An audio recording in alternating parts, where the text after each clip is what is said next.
Good evening, and you're very welcome along to Minor Threat Part 2. My name is Dave Gibson, and I'm the creator and also the dungeon master of this one-shot turn two-shot, but let's face it, anyone that tunes into Penny Dragon on the regular knows my form for one-shots growing legs. First up, we'll get through a few announcements before we play some D&D. So you can usually find the most recent episodes of our regular streams right here on Twitch, while the earlier VODs for all the Penny Dragon streams are on the YouTube channel and are all sorted nice and neatly into playlists with a place for everything and everything in its place. Please give that channel a like and a sub, and if you've already done that, you have our eternal gratitude. When he's not streaming with Penny Dragon, you'll find our very own Ryan, who's up there somewhere, over on twitch.tv/deranged rhino for all kinds of mischief, as he plays various games from first-person shooters to platformers. Everyone is welcome, and if you haven't already, please give this wonderful human a follow, and if you can afford it, a sub over on Twitch. Our merch store is also back up and running, so click the link in chat or the panel in our bio to get your hands on some epic Penny Dragon merch. Discounts are available for the subscribers based on your subscription tier. Now, let's fire up the crystal ball, shall we, and see what the future might hold for the upcoming Penny Dragon stream. So we've a bunch of one-shots. In fact, you're watching one right now. VODs for all of the recent one-shots are on this very Twitch channel, whether that's myself leading folks down a elevator or Keith guiding players through the Penny Dragon's own $1 one-shots. There's sure to be something that takes your fancy. And if you want to see some of the older games, such as Visit to Tarrasque Park, these can be found on the Penny Dragon Games YouTube channel. That was a level 20 one-shot where we all fought a Tarrasque, which was good fun. I do believe part 2 is coming soon, so DM Mark is going to be running that soon enough. So, on Friday, July 14th, join DM Ryan and a new cast of heroes as we return to regular programming every other Friday opposite the Software-owned saga. The consequential quintrivium. In a world where your destiny used to have its place, something has changed. Gods walk the lands. Monsters of all types roam freely. Do our adventurers dare to take their fates into their own hands, or will they rely on a world only an image of what it should have been? Find out soon as we join our group on the path to becoming the heroes or villains of their own story. On July 11th, we have a mini Curse of Strahd campaign starting, so enter the dark and twisted realm of Barovia, where the heroes must escape the clutches of an ancient vampire lord, Strahd von Zarovich. Will they survive? Probably not. Or succumb to the darkness that lies within this cursed land. The violent madness continues on Sunday, and the party have arrived in Pethlin, only to find themselves embroiled in escalating tensions between Shadar and Mina. Recognizing the urgent need for resolution, Daemon takes charge and insists that everyone settles their differences with a crucial conversation to mend the fractured party dynamic, naked in a bathhouse, I might add, which seems peak Daemon to me. Emotions run high as the heated discussions unfold, but ultimately the power of communication triumphs, mending the once fractured bonds within the group. However, as night descended, Daemon's world was turned upside down when an unwelcome visitor invaded his room, and it wasn't room service, presenting a deadly ultimatum that threatens to shatter the newfound harmony. Tune in to this next episode on Sunday. Cloaks of Minehelm with DM Ben, who's with us tonight, returns on the 2nd of July. So having exterminated the demonic Morlock Scourge, the party ventured deeper beneath Minehelm in pursuit of the mysterious cult and the obsidian stone they possess. Who knows what fresh hell awaits them in the darkness? Is this the cult that murdered old Bill in John's game? Yeah. It's them. The very same. Oh, okay. It's personal now. Journeys Through the Radiant Citadel is my other monthly campaign. It continues on July 13th, and the Tabaxi Bard, Dennis Telazar the Melodious. He was true to his word, and he guided them to relative safety of a small encampment of survivors in the southeast of the undead-infested island of Garthas.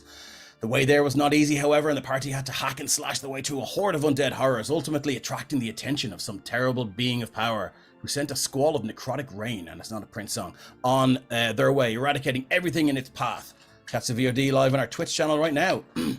That's it for the look ahead to the upcoming streams. I'd like to thank, of course, Christian, our Technomancer, who is Lord and Master of the Tech Dungeon, for keeping us on the air and looking sharp, and of course fireballing the trolls and goblins that sometimes find their way into chat to bother us.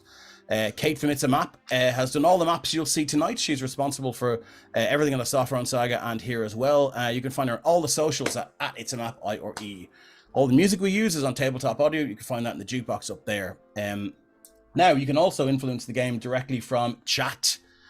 So you can use your channel points, subs, or donations and bits, offer a wide range of life-saving benefits such as healing, advantage on a roll, or a bless to the players and their characters. And if you're feeling particularly evil, I know some of you are, is Linda in chat yet? You can also get those bonuses to me, the DM, and their minions. So there we go. With that out of the way, let's meet our players. Let's start tonight with Blaine. Oh, hi, everybody. I didn't hear you come in. It's me, Blaine Capatch. Pardon me. Let's go back to one. Hi, everybody. It's me, Blaine Capatch. I'm coming to you live from Los Angeles, California, where I'm currently on strike with the Writers Guild of America. I will be playing a druid named Dr. Uid. If you've ever had tenure, you know how hard it is to get, and he lost his. He's a little upset about it. But he's a Jack Kirby guy from the 50s. He's a professor with his sleeves rolled up, and he's covered in moss. Nice. Thanks for that, Blaine. Aaron, let's go with you next. Yeah, I am playing Ignis. He is a faun, and he's trying to live up to his dad's legacy of being the Dragon Slayer, except not the normal Dragon Slayer, as his mom is a dragon. And yeah, that's it. He's out to try to make a name for himself because everyone keeps comparing him to his dad. There's more Dragon Layer and less Dragon Slayer. Hey, nice. Okay, moving on to Fona. Hey everyone, I'm Fona, and I'm playing Byron, who is a high elf, soul knight, rogue, fighter, and I guess Byron, she's here for a good time, not a long time, so she just wants to roll with the punches and have some good fun. I like the sound of it. Moving on to Ben.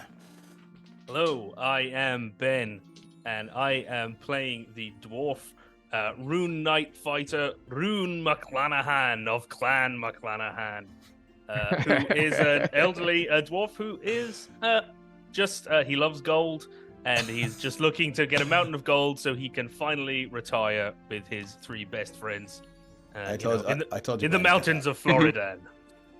Florida. Nice. Yeah, Let's move on to Dean. Hello, I am Dean, and tonight I'm playing my wee fun character called Baptiste de Bois. Yeah? He is a swords bard who sort of twilights as an entertainer, but he is an assassin for hire. And the only thing quicker than his notes are his weapons. Or his killer jokes. Nice. Or them. Yeah, we'll stay with them. Okay, yeah, and last but not least, Ryan. Hi guys, I'm Ryan, aka Deranged Rhino, as you know by now, and tonight I am playing Asterion. He is a Minotaur, Path of the Wild magic barbarian, and as last time when we got loose with the rages, we'll see what other magic happens this time. Yeah, shit could hit the fan there. Okay, yeah, that's it for the introductions. Thanks everyone for sticking with us. So let's do a quick recap of what happened in Minor Threat Part 1. So, deep beneath the mountains of the Vertex Crux, in the continent of Sophrone, lies the Dwarven Kingdom of Hendor. Recently the scene of an attack and kidnapping by a party of Dark Dwarves, or Duergar, a detachment of the kingdom's finest gemsmiths, including the king's own brother Carthas, travelled to the farthest reaches of the mines to investigate a newly reported discovery of mithril and diamonds. While there, the ground opened up beneath them and they were deposited deep in the Underdark and beset by a party of Duergar, imprisoned in one of their outposts and tortured for information on the defences of the kingdom of Hendor. It wasn't until a party of adventurers, who might look a little bit familiar to some of our viewers, hired by King Ironbeard, followed the trail of the captives and rescued the king's brother Carthas, and that they discovered scouts had been sent back to the Duergar kingdom with information on Hendor's defences and vast riches. And now war has come to the Dwarven kingdom as wave after wave of Duergar assault. As wave after wave of the Duergar assault King Ironbeard's armies in the lower tunnels. It is in the throne room of the Iron King that you now find yourself, some of you for the second time. Sitting on the throne, on the raised dais at the end of a 200-foot-long great hall, sits the Iron King himself, Drathak Ironbeard. His long blonde hair, shaved close at the sides, flows down over his armoured frame. Tattoos in the form of dwarven runes run around the side of his head. He sports a nasty, jagged scar on the left side of his face. The fire baskets that line the pillars all the way up the great hall have burnt low, and the light is scarce, making you wonder how high this massive chamber actually is. The king looks at you all absent-mindedly, scratching at his beard, and says, "Well, it seems most of ye haven't gotten yourselves killed to death between now and then. I have need for your services again, and this time we might be able to squeeze a few more gold pieces for ye. What say ye?" How many gold pieces are we talking? I love the way you ask the amount before you ask what you need to do for it. So I'm going to say 10. 10,000 gold pieces, that's okay. A piece? I go with it. This guy knows what's up. 10 grand between ye. Wait, now 1, 2, 3, 4, 5. Like that math doesn't really check out. Like those guys out there are anything to go by, you're What in guys trouble. out where? All those army guys fighting and whatnot. I don't need you to take on the armies. Tell you what I do need you to do is slip around the back, Jack, and take out the commander. Some sort of being. He's not a dark dwarf, that's what our intel says anyway. Some sort of some being they call the Searing Death. So Sounds like a fun character, huh? At the sound of that name, Asterian's just like shaking with anticipation. Like, can we go now? Can we go now? I think that slaying something called the Searing Death might be worth a little bit more than whatever 10 grand divided by 6 is. Divided by what? I can divide 8 by 6. Can you hear me? I can. I tell you what then. And he looks to his brother, Carthaz, who is the guy that that you guys rescued in the last in episode 1, Minor Threat Part 1, and he's there now. His wounds look to have mostly healed. He has this kind of haunted look in his eyes. You remember the butcher, who was this sort of this torturous entity, had really gone to town on him, and he doesn't seem to mentally or emotionally quite got over this yet. But he kind of snaps out of it when the king looks at him and he says, we're probably knocking up to 12k. How's that? And keep whatever shit you find down in the lair or wherever the fuck he is. So what? That's 2 each, and then another 1 for each of us when we get back as a bonus, right? Make a persuasion check. No, I'm not going to do that. Okay. Kind of looks at you and he says, that's the deal. Either take it or leave it. But I'll tell you what. I do know the location of a legendary artifact. You want to maybe do a little detour and find that first? Might help you on your way. You can keep it. Or not. What does it do? I believe it's a very fancy longbow. Don't know if that would suit any of ye. Well, we Dying to the ground. have a good archer. I just, with the legendary, artifacts, I've had people selling, all come to me all hours talking about this legendary artifact. It chops, it dices, it does all these things. They're always pushing them. It's a fucking bow. It's not gonna fucking chop or dice anything. Just asking. So it's 12 no matter how many of us come back, right?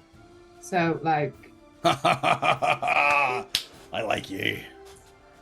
Let's talk more about this Searing Death. Right? he's a commander. What more do we need to know? Yeah, he's that's all. We just all of the Durgard down the tunnels there.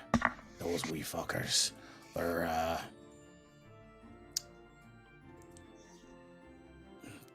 wild terrified of him. So if battle goes bad, they all start topping themselves. And it's because they won't go back. All saying that. Oh, Solo dropped a bless for Ignis. Thanks very much, Solo.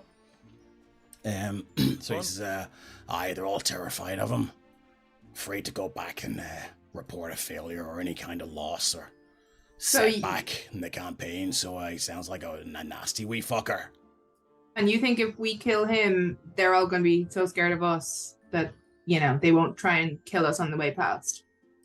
If they're going to run away from your superior fighters. No. You're not going to have to go through them. Our guys will be able to get you around the back. We've sent a few scouts around. And we've erected a wee teleportation circle. So we'll take you around 2 days travel down to the very bottom, down there, and we'll teleport you in past the enemy lines. But Well, I'm satisfied. I say we go. You heard the man. We take the erection round the back, and we're in. hey, whatever way you want to do it. But yeah. Is there a teleportation back? He kind of looks a little bit nervous about that. He says, no. Then tell me how many of the people like us you sent and haven't not come back yet. All of them. Hmm. Well, I'd say you would be the third or fourth adventuring party. Now they've answered the call. No one's come back yet. And you So promised them the same amount of gold, or? no, I promised them 6. Is he telling the truth? Roll an insight check, my man. The first roll of the Gonna say, second roll of the game. Insight check. Let's see. And when it comes to money, Asterian's like on the ball. Like, no, he's not. 8. Seems pretty on the level, you know. You're a little bit rattled by his, his royal presence and the power he commands, and the moment has passed before you can analyze it, Oops, wrong button. the way you'd like to. So, it's yeah. Where did you even find these weak ass adventurers that haven't come back? Well, I had my guy there, Arthok, just go up and put up a few wee ads in the taverns and the center of the towns and stuff like that. You would have seen them, and indeed that is exactly why you've come here, because you saw there were some adventurers wanted signs, and so obviously Well, there were some adventuring parties that did that before you. What sort of light is in this room? Like, is there So it's just maybe 12 fire baskets that are against each pillar. It's a 200-foot long great hall with like these huge pillars that like arch high into the darkness, and these baskets are burning low now. Can I cast thaumaturgy? And I don't want to. I'm not threatening him. I want to promise him that if it goes sideways for us because he's not telling us anything, I'm gonna come back here for your head, and I want to turn all the flames in the room the same color as Baptiste's eyes and darken them down to the same level as his, and I'm just staring at him. Oh, okay. Make an intimidation check then. I just did. I shit my pants.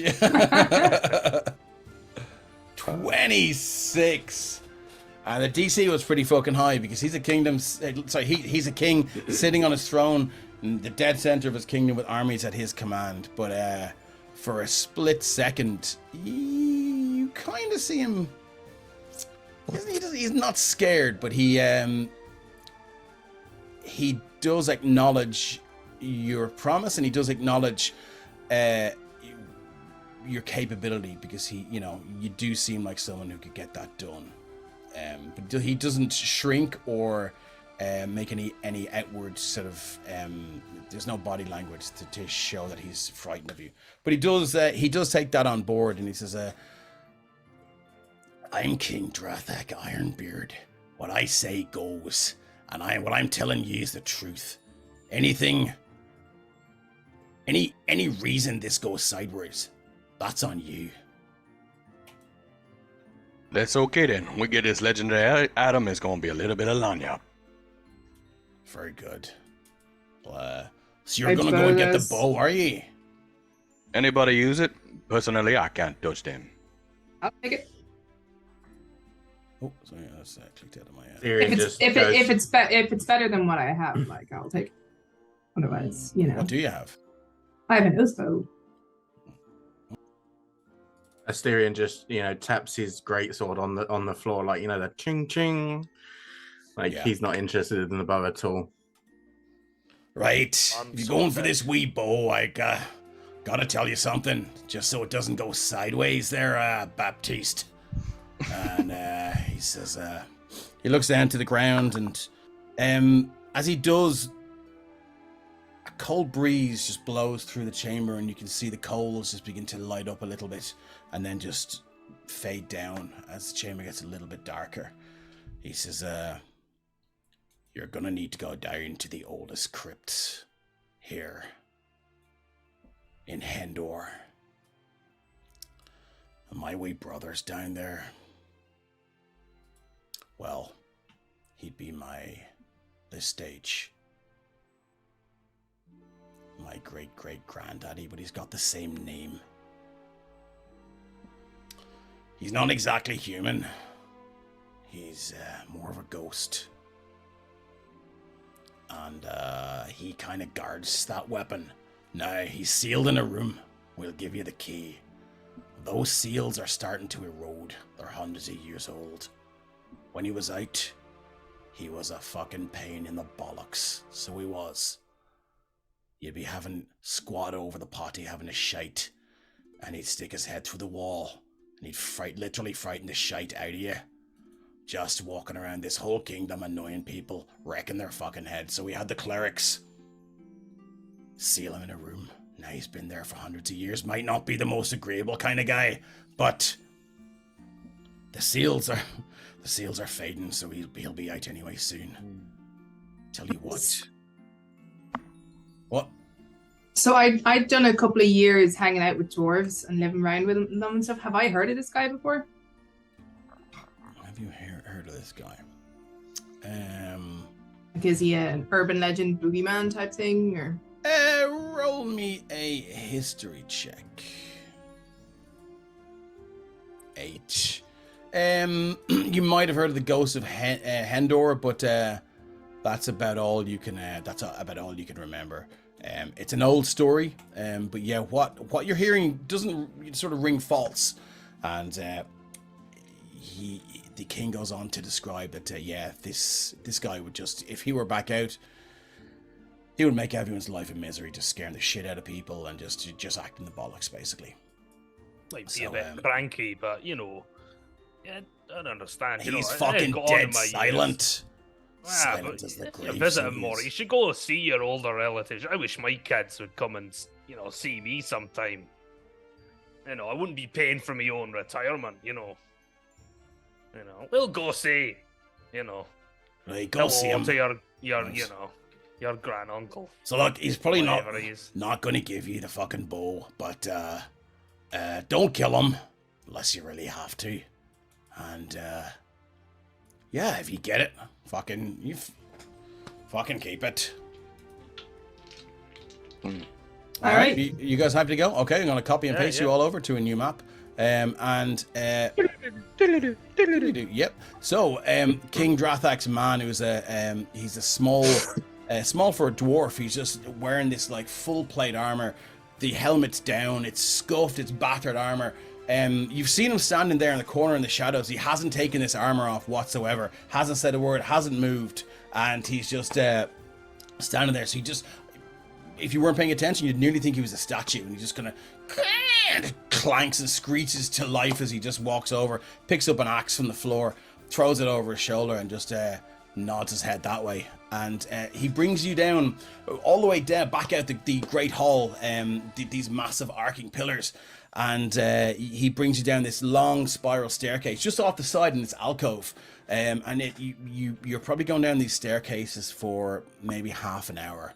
It's clank, clank, clank, clank, clank, clank, clank, clank, clank, clank, clank, clank, clank, and eventually, now you do kind of pass like several landings that would probably lead to other levels of this Dwarven Kingdom, and you make it down. Finally, it's not exactly the bottom, but it's it could go for maybe a lot longer, but it leads you out onto this landing full of these. There's no light. Does everyone have dark vision? I mean, in 5e, I would be surprised if anyone did not have dark vision here. I may not have dark vision. Okay. I'm a half elf, so I can half see in the dark. Okay, let's just. I gave your token dark vision because I assumed. What are you? You're a. Oh, actually. A satyr. So I do have the light cantrip, so we can solve that problem. Oh, okay, cool. I'll just give you. I'll just give your token vision. And so as you walk out onto this narrow landing, there's cobwebs everywhere. The smell of dust is is strong in the air. As every time you inhale, it goes up your nostrils, and there's been no word from this dwarf in the suit of full plate as he leads you down this corridor, and he just kind of grunts. It's kind of high register grunt, and he just kind of points at the doors, and he pulls out this bag about yay big, and he reaches in and pulls out this massive mithril key, and he just hands it to you, and points you. And he turns around and he kind of clanks off. See you later, chatty boy. On the way down the stairs, by the way, I just wanted to say, Baptiste was just casting prestidigitation on him, just to clean his armor up the whole way down. Because Baptiste's all finery, and he was like, nah, not happening. Okay, Also, he doesn't... Give me yeah. Was the quiet, not chatty guy, was he hot for Was he a what? dwarf? Like, was he hot for a dwarf? Hot? He's in full plate armor with the helmet on. You couldn't see. Yeah, a thing. you should still be able What's to the tell, armor? general physique. and Okay, stuff. well, give me an insight check, and we'll see. He looked a lot like that robot old Bob from the Black Hole movie. Yeah, Jesus, that is a fucking dark movie. That's a scary. Yeah, Did you just zero. get a zero? How did you get a zero? What? Zero insight. Do you know what, Burren? With a zero insight, he looks incredibly hot and seems like a very, very stable personality that you would like to spend the rest of your life with. He's in wow. no way a toxic individual, and this would be a fantastic decision if you decided to shack up and spend the rest of your life with him. Nice. Don't do it. He's fucking with you. And he's also in really clean armor. Yeah. And so actually, Baptiste, give me a what are the components for prestidigitation? Is it just verbal or It's there's a semantic? cantrip. It is verbal and semantic. Oh, okay. So can I just get you to give me a sleight of hand, with advantage because you're behind him? Okay, so where is my sleight of hand? Oh, it's only a 7. Plus 7, only a plus 7, 24. He doesn't notice a thing, but he's gonna be very fucking pissed when he gets back up. You get the impression that he never takes his armor off, and there aren't a lot of mirrors around here. But if he does walk past the mirror, all those memories and scars and trophies of battle that were on his armor are now Oh, the gone. scars and all of there. It's just the dirt. Baptiste Okay, don't want to right, see him right, dirty. right, He's like, right, no. Okay, cool. Yeah, cool. So something will happen when he finds out that his armor's clean. He'd be like, oh, damn. Maybe not. So I'm gonna move you guys over to this. Why? area. He's beautiful. Yeah, he's just like The end of a it's John inimitable. Hughes movie where he Just shows the up girl in that a takes- chiffon prom dress. Yeah, and she takes her Yeah. glasses off. Yeah, he just, She's all that. he just takes the visor off there. Shakes his Yeah. hair If- out. It's like it's slow Yeah. motion. If, Maybe it's um, Maybelline. whether it'll make any difference, I don't know. I'm not sure if you are able to change it, but so I forgot to say because of one of the runes, because of the stone giant rune. Mhm. Rune McClanahan actually he's got 120 feet of dark vision. If Okay. Oh yeah, sorry. Let me do that for Therefore you. can see now. I through don't know if the there's at night. any point where we're going to You can be see able into to see you can more see than into 60. Minor Threat Part 3 at this Yeah. stage. Where are you? Rune McClanahan. So you guys can see where you are, can you? Yeah, Rune yeah. is Cool, let me just unless there's an go. objection because he's much like that guy, head to toe in armor. He doesn't mind being out in front, taking the key. And, you know. Okay, I'm gonna give you. What size 120 is? feet What night height vision. is Rune? What height is Rune? He's actually he's like average human height because actually the rune knight, when you get a certain level, the giant influence, you grow several feet in height just when you're not transformed. So he's like a human-sized dwarf. Fair enough. Wow. Yeah. I'd say the fucking dwarves love him, man. Well, wherever Rune's going, I'm gonna send as a second dance partner to always to his left. So you imagine Timothy Oliphant's gate in Justified. You know, just put the hand on the hilt of the rapier and just watching. Yeah. Just, Cool. you know, All right. see and smell. So you Might as descend well. these stairs and you come to a heavily locked. These doors are mithril, made of pure mithril with these kind of looks like iron banding on the edges with these kind of heavy rivets just smashed into them. And Rune just proudly strolls towards the door there. key to this, big. You're just gonna throw the key right in. I assume is there a keyhole on the There is, door? yeah, there sure is a keyhole. Yeah. A big. Is it a house like this? Can I? Byron's quickly- standing back looking amused. I'd like to quickly throw up a detect magic before the key gets in there to see if there's anything. Okay. Hey. So so you cast your detect magic, and you just kind of this almost like, you know, we were talking about the matrix earlier on. You can just almost like this kind of like field of just starlight just descends, and anything that's magical is just left with its coating. And you look and you can see, yes, there is some sort of magic on the doors, and it is abjuration magic, which is protective magic. Looking Does anybody closer, have you it? can see there are some dwarven runes all around the band of the door, just the door frame. Does as a rune scholar, does Rune recognize the runes? Would he? I mean, if you're a rune scholar and your name is Rune, it'd be pretty shit if you didn't. He is a if you dwarf. didn't recognize him. Yeah. Did they? Is well, is he able to read them? Does he know? One They second, might- sorry. Our names have changed on stream Yeah. apparently. Does anybody have a detect or a dispel magic that might be able, just in case? Yeah. I don't have spells. Ignis. Magic. Magic-y things. So, like, Asterion would just tap the door with his sword, like, I have it. Okay, so you're gonna, are you gonna go up and tap your sword against the door? Yeah. Okay, cool. Move your token up there. I need to. So I don't have dark vision. So what Asterion would do was he'd actually light a torch and then tie it to his horn like he usually would do. Okay, well let me drag in the torch for you there. Look, boop. Perfect. Thank you very much. Don't show Fona. So you can just drag that, and you can just alt drag and just leave it on your thing there. Oh, yeah, Yes, you walk up and you can just see this, and there's a chill radiating off this door, and a strong smell of mithril, and mithril has a very very pronounced smell, and as it ages, this smell gets stronger and stronger. And you tap your sword against the door. Can I get a dexterity saving throw, please? Do I get this advantage because it's something I see coming? It's with. Are you talking about your Danger barbarian sense. danger sense? Yeah, sure. Yeah. Why not? Roll. The DC on this is 18. Oh. As you tap the door, with your blade, and all of a sudden you just hear this, zzz, and this like arc of electricity just shoots out, and everyone sees Asterion's muscles just tense, and he just, and as this electrical charge runs through his body and exits, and you just see the smoke beginning to rise up. You're going to take 8d6 points of lightning. Ooh, yeesh.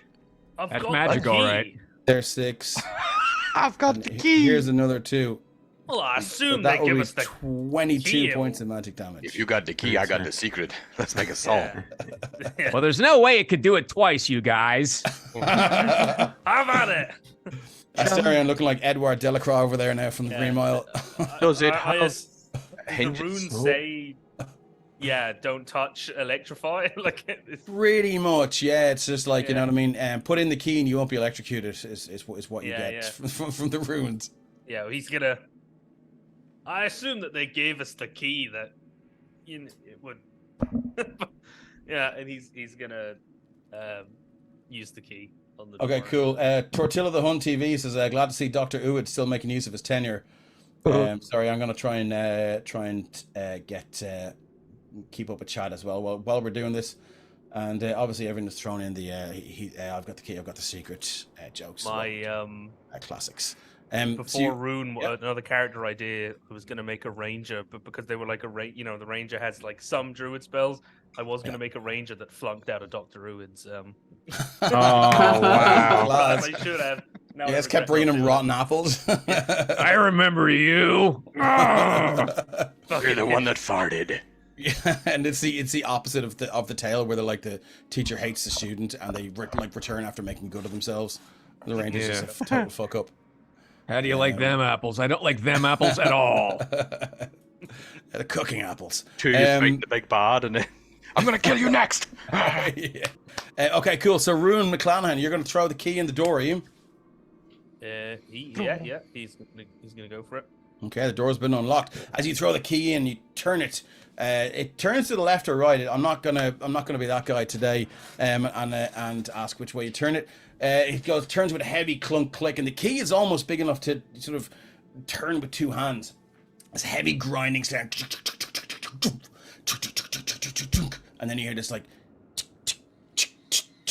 as like 5, 6, 7, 8 locks just begin to go open. And with that, there's a strong breeze that carries with it this smell of age, decay, and there's a chill to it. Somebody got cheese in here. Jesus Christ.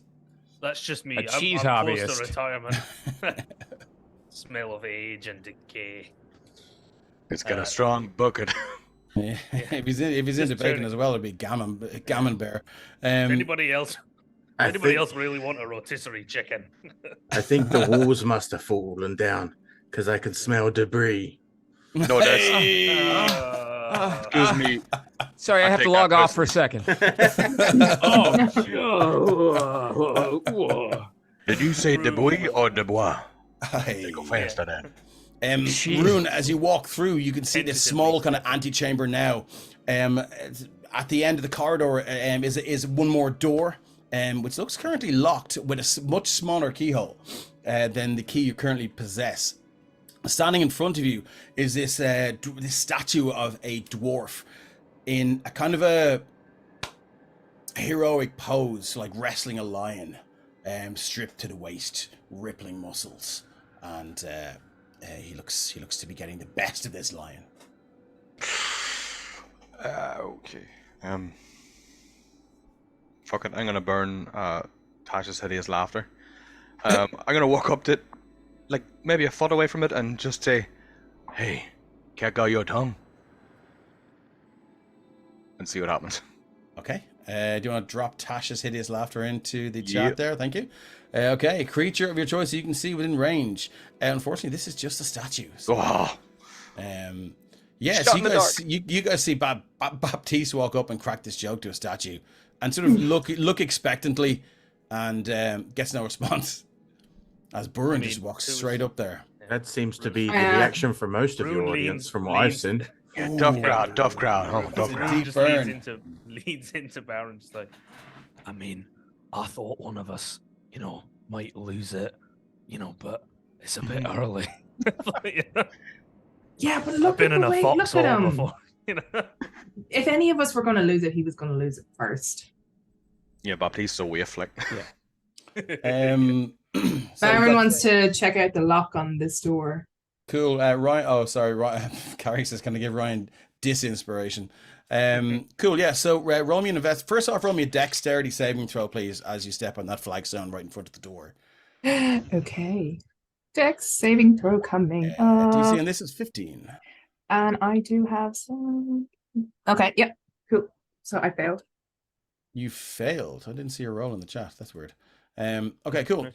So you fail. You're a rogue and you failed DC. Okay. So as you walk forward and but this door is your sole focus, and the lock, it's just another challenge to be overcome, and your foot goes down on the flagstone before it, and you just go, oh shit, there is no flagstone, and it is just an illusion of a flagstone, and you just plummet 60 feet down. Oh, I don't like that 60-foot part. How do I possibly? I see. It's not an area effect. It's a hole I fall into, isn't it? It is a hole you fall into. Yeah. Yeah. Cool. Yeah. Okay. I'm down the hole. Yeah, like Alice in Chains. You just go straight down, hoodunk, and I need you. So do you know what? I'll give you dex saving throw to halve this damage, because you are I'm going to be 66 points of damage. half that damage. You're quite. Make sure There's you, the dex save. 23 points of damage, or make DC 50. Yeah, so you're going to There we take go. 22, 11 points of damage as you just begin to plummet down. And if anyone's had a crash on a fucking bicycle or whatever, and just time just slows down, and you get to overanalyze this thing as you're about to meet its fate. This is what happens to you as you fall down this pit. and you're kind of going, shit, are there going to be spikes? Are there going to be spikes? Are there going to be spikes? You look down, there's no spikes. There is about a foot of water though, and you're going, shit, piranha. There's no piranha. You just land in the water. There are a bunch of as you land in it, the stench is overpowering, and you realize this water is just the liquidized remains of things that have fallen down this floor. Yeah. Mostly small critters and things like that, but yeah. At least it's not Mountain Dew. I like Mountain Dew. Code Red. No, instead it's Mountain Doo-Doo. Hey, nice. So yeah, you're 60 foot down, and you know when you're about 10 feet down, you're just gonna throw the arms out, the legs out, and you're just gonna slide to the bottom there. Sleeper of 952 wants to know what level of the character is. This is a level 15 game here right now. So yeah, We gonna die. what would you like to do? So Baron's going to attempt to climb out of here. Is there enough gaps in between the kind of stones or whatever, the I'd walls, say to it's use my pretty daggers easy, yeah. to? I'd say it's Yeah. versus Mountain Don't. The statue wasn't part of the illusion, was it? It was an actual tangible statue. The statue is an actual tangible statue. Yeah. You can put your hands on Yeah. it if you wish. Do you want to? Well, no. I was going to throw the Oh, rope. the lightning! No. Yeah.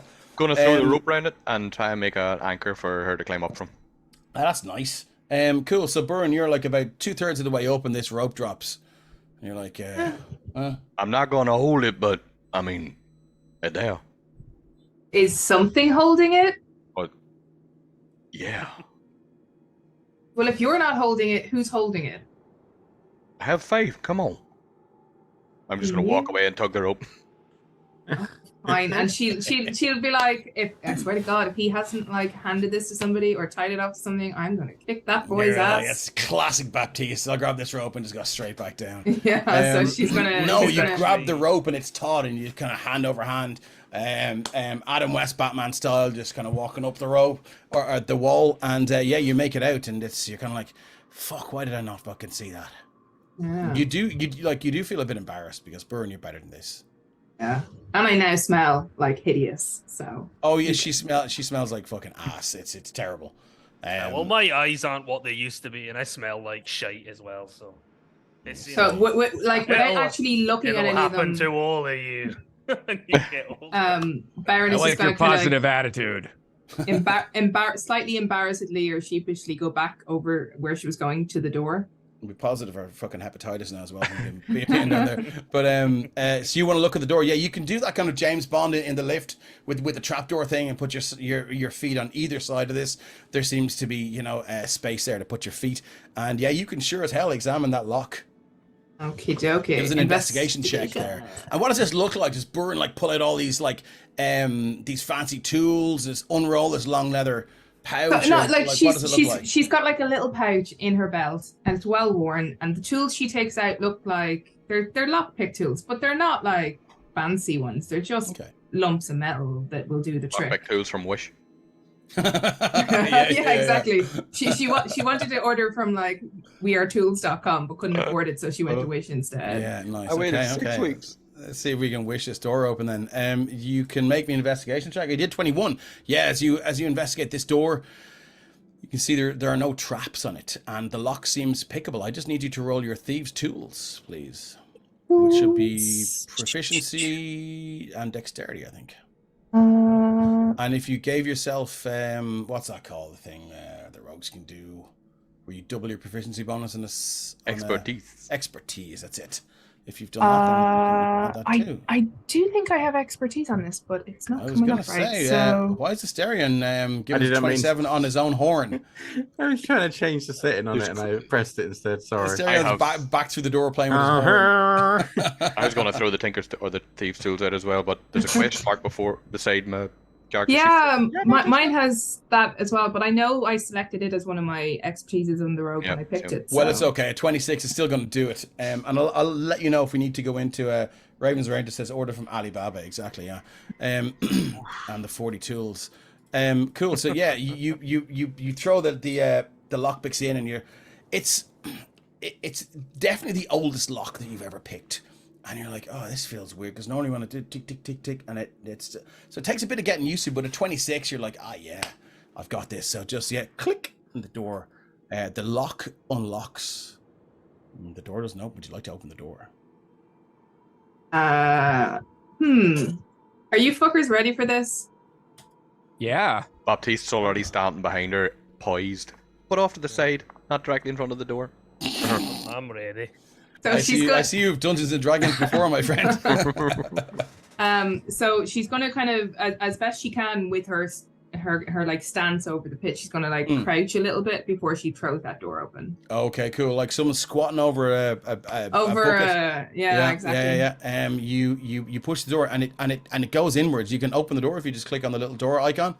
And you can see now another small corridor, 5, 10, 15, 20, 25, 30, about 30 feet long, with another 2 statues standing there in these alcoves. And it ends at another door. There are a couple of pipes that are running from one wall to another. They're heavily, they look to be made of copper. So if anyone wants to take them and try and sell them on the black market, feel free. Is there one right in front of me? Like there is one right in front of you. Yeah. Is it a jump over job or go under job?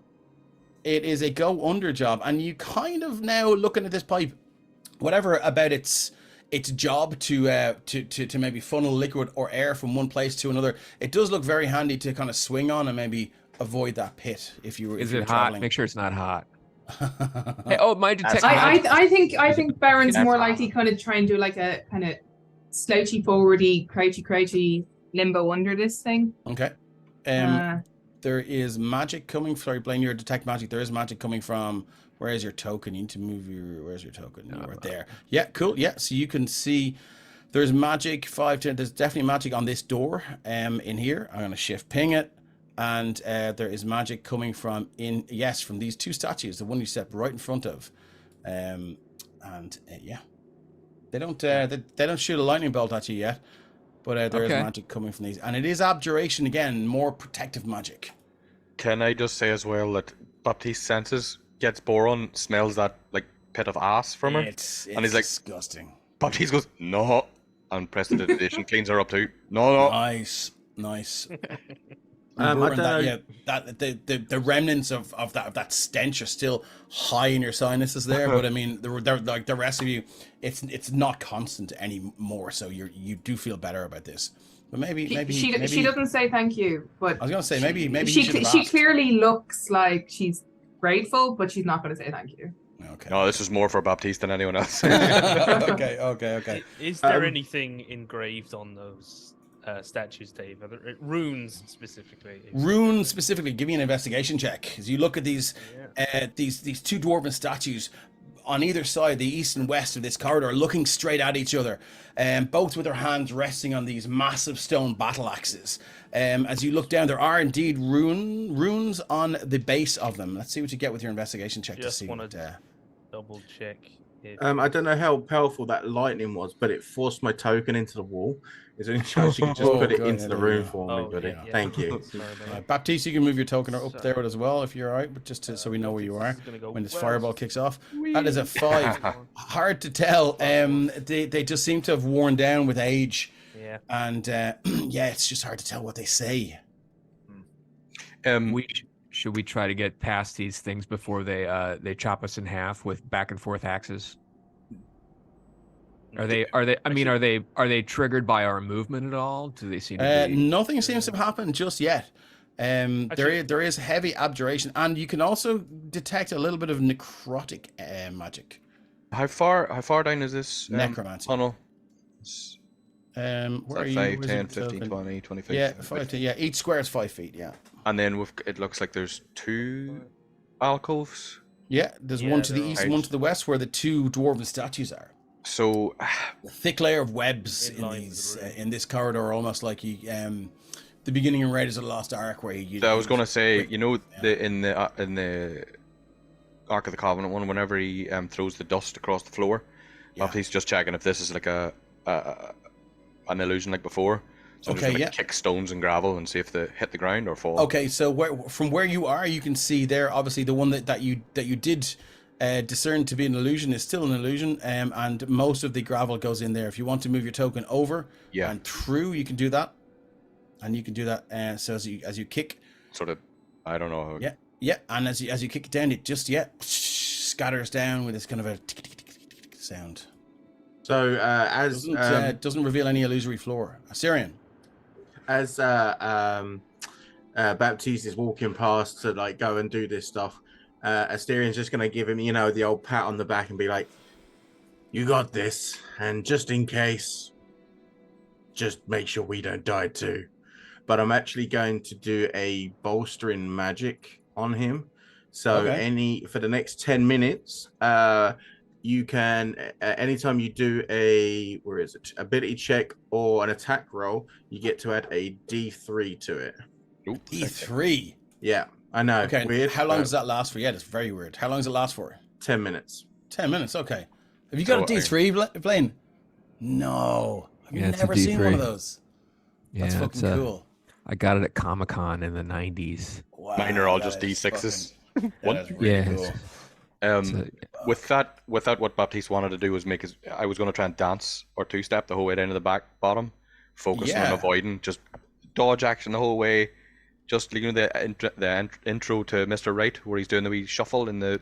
Yeah, I was going to The say almost like that scene from Interview with the Vampire where he's just kind of dancing by himself, not walking up the walls, and you just kind of scooch down. It looks very, very lithe and fluid, and I don't know if people are impressed by that, but I mean, I am. So yeah, as you make your way down, Asterian, so you just here to like here. okay. Oh, straight up into the door. Cool. No worries. And as you glide gracefully across the floor to the door, you can see that it is locked. There is another copper pipe overhead, and there seems to be a little bit of heat coming from it. Thank you for the sub, Gunslinger 3571. You can give inspiration to one character or player. So all the character names are there. You can also give inspiration to the DM if you wish. Don't be hateful. Give him none. So feel free to say who you want to give it to. Sorry, Asterian. No worries. With Baptiste doing this down the corridor, Asterian just nudges Rune and is like, "Who does he think he is? Kevin Bacon?" No, he a shot dancer. That was really good. Thank you, Gunslinger, giving me inspiration. So that's good to know now. Thank you very much. So, what did the statues? Sorry, I might have missed it. What did the statues in the two alcoves actually look like? they are two dwarves, made fully, obviously, from stone. So when I say clad in full plate armor, it's a stone. It's a carving of full plate armor. They're standing there with these massive battle axes, just blade down and just palms resting on the top of the pommel of the thing. And, they're looking straight ahead at each other. But I will point out that Dr. Uwid did get abjuration and necromancy kind of magic from them with his detect magic. So Baron wants to check out this one over here that I'm beside. Mm-hmm. She doesn't want to touch it or anything, but she's kind of looking at it in terms of, is there a lever? Does it push? Is this one of those kind of things? Okay, give me an investigation check. 16. But a 16 on this one, you don't discover anything. Okay. You kind of pull around, you kind of shift in the base of it and pulling it like north, south, east and west to see if it slides, if it's on tracks or ball bearings or something like that, and there's nothing there, you know. You do get the sense though that that its eyes are boring into you as you manhandle it or womanhandle it. Okay. Statue handle it. Yeah. EC term. Okay. Yeah. No, that's all. Like, she's not going to go bother with the second statue. You're not going to. Excellent. Cool. Good to know. So Baptiste, you're right at the door. What'd you like to do? You pulling out the thieves' tools? No. Okay. I'm waiting. I wanted to come down here to try and trigger anything. To Baptiste putting up the front where he's just this live, sort of slipping about the place, aloof character, but he went down there to try and trigger traps, make sure they don't get hit. That's one way of detecting traps, all right. Yeah, but you do not set anything off. You're standing at this again, another big slab of mithril with these kind of silver and iron looking rivets in it. Looks like a heavy metal door. Yeah, why not? Well, I want to investigate the locks. Okay, I'll roll try and investigation see. there. Let me see. Where is it hiding at? Where are you? Investigation. One of the You can levels? feel now as you 18. get 18, as you get closer to this door, the temperature of this corridor gets colder and colder. It's dropping and dropping, almost to a point where you can see your breath in the air now. and you investigate this lock, and your fingers on the metal as you kind of just probe this small mechanism. You feel it looks pretty simple. It doesn't appear to be trapped. You're confident in your experience. You're confident in your abilities that this is not trapped. Okay. Well, he takes off his wee tinker glasses that have the wee cogs and stuff on them that look like the interview from the vampire, the bios. I'm gonna just try and pick it. Quietly. Okay. And what do you use to pick it? Are the thieves tools coming out now? Yeah. You do? Okay. Excellent. Give me a check with your thieves tools then. Thieves tools has a question mark beside it, but so it's a dexterity plus proficiency. So that's if you have expertise, you can double the proficiency. I don't have expertise in it. Okay. So Mine worked without the question mark. Didn't matter. It rolled the correct numbers. Oh, I think it asks you for the skill. Oh, here it does. Yeah, it does. Yeah. So I will cancel that. Thanks very much for the bless, S. McBob. Ignis, you have a bless. Thieves tools, dexterity. That's Shane. Submit. Oh, I had 2 blesses then. Shane / Quinn. Nice, you've 2 blesses, yeah. Oh, and I'm sure you've watched streams before, so that does give you a 1d4 that you can use on any roll to hit or saving throw, whatever else. Thieves tool 17. Yeah, as you just kind of throw the 2 most suitable tools into the lock and just have a little bit of a fiddle around there, you do hear these 2 clicks, whereas you should have only heard 1. And you hear this as this green gas begins to drift out. Can I get a Constitution saving throw, please? No, you can't. Oh, I'm backing the hell up when I see that. 9. 9. That is not good enough. Don't forget your D3. It might make a difference. Yes. The DC is 12 on this, so you could. Hold on, where is my D3? No. Blaine has it. There is no D3. Roll a D3, Blaine. Roll D3. Tell me the number. 2. Oh, that's an 11. Unfortunately, you feel this. Secure in the knowledge of your abilities and your skills and your experience, Baptiste. This isn't trapped.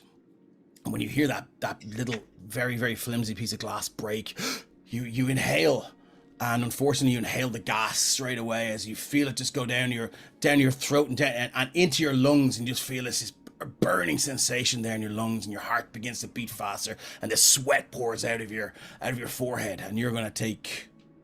I breathed in the fat.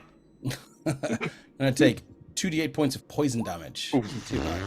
Asterion just shouts from the back. Why don't you magic that away? Okay, yeah. So you take 10 points of poison damage as you just feel you cough and you sneeze, and there's blood running out your nose and down your chin now. You can prestidigitate that away if you wish before you turn around.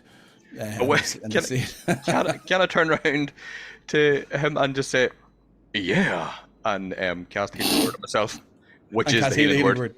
Yeah. Love it. Okay, cool. So you cast, and I'm going to cast it at level 1. Why not? Because okay, level 1 healing word. So you 10 points of damage. The healing word. Oh, nice. You only take 2. Yes, you can feel that magic just take effect. And how does the bard's magic take effect? Are you a singer, or do you have an instrument? No, or? it's just his aura. It's just like whenever he power sings. Of awesome. Yeah, there's almost like a heat in the air, and when he says yeah, waves of blue fire just ripple up wherever he was injured. Oh fuck, that's awesome. Okay, cool. Yeah, and you feel that damage being repaired just through the power of self-belief and and ego. Gotta be a bigger fan. Yeah. So but the door is unlocked. I'm just gonna open it. Mornar says Ignis, maybe knock would have been a good idea. So yeah, you can open the door. Let me just click. It's not a locked door anymore. Click that door and open it. But as I open it, I'm pointing towards Asterion. Like, I'm behind it. As it opens. Like, staring at him, Okay, cool. Yeah, so this door opens, and so Asterion's right at the back, so it's going to be open in front of everyone. And as you open it, you see this ball of fire. No, I'm only joking. So it opens, and a train coming at us. Yeah. So yeah, you can just close the door and like the Looney Tunes cartoons, and it just hits the door. Yeah, so you open the door and you can see now this 1, 2, 3, 4, 5, 6, 7, 8 octagonal chamber with like lots of these huge kind of pillars just run down the east and west side of it. There are some braziers that are burning low, and Baptiste, at the end, you can see this figure sitting there. And don't worry, I just used the token. Rom? Is it Rom? Is that not a death knight? I'm going home. It's a Death Knight token, but yeah, it doesn't matter. Tweaked it for my own. It made my balloon not squeak. Yeah.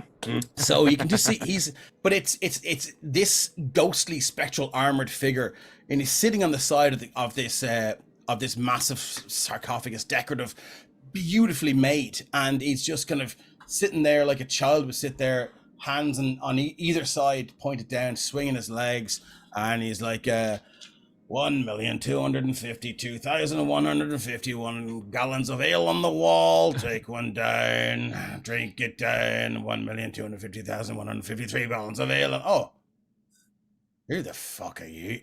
Hold on. Are those seals broken? And he begins to just walk. Yeah, the seal are broken. You wanna go? Peace out, bitches. I'm fucking out of here. He walks up, and you can see now, he is this ghostly version of a dwarf, bedecked in full plate armor, and there are these two pits of boiling red energy for eyes in the slits of the helmet. He looks at you. He goes, "Get out of my way. I have some vengeance to enact." You need help with it? Baron's just going to slip past them to get out of his way. I'm gonna kill me a king. What? But okay, before you go and do that, can you tell us where the bow is? But not like my bow, like my best friend. Well, like a no, shooty bow. because Pew pew. There's no point in having the bow to kill the certain death if we can't collect our money if the king is dead. What certain death? A certain death. I don't know. A certain death. Hey, you know him? Nay, no, I don't. All I know is my wee descendant. He's like my fucking great grandchild. It's the same name as me. Okay. Seal me in here. I'm just having a wee bit of fun. Scaring the shit out of people. And just lying in bed with their wives and stuff like that. And their husbands, for that matter. Bloody, you can't. I was a ghost. I can't do anything. Just frightening them. Yeah, but you can't be acting a prick. That's all you can do when you're a fucking ghost. Act the fucking prick. I've been here for fucking hundreds of years. What do you expect me to do? I don't know. What would you do there? You big. He looks at you. Are you wearing a helmet? No, it's a. Don't It's an worry open about it. It's a thing. It's a runic thing.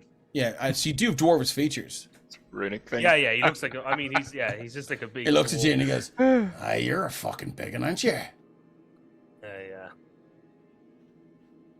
It's a runic I thing. ate all my vegetables. Thanks, Mason Block, for coming in. Dr. Uwid sent me here. What do you need, Doc? Yeah.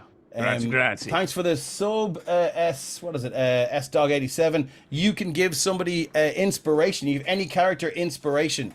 One use for the sub, so thank you very much.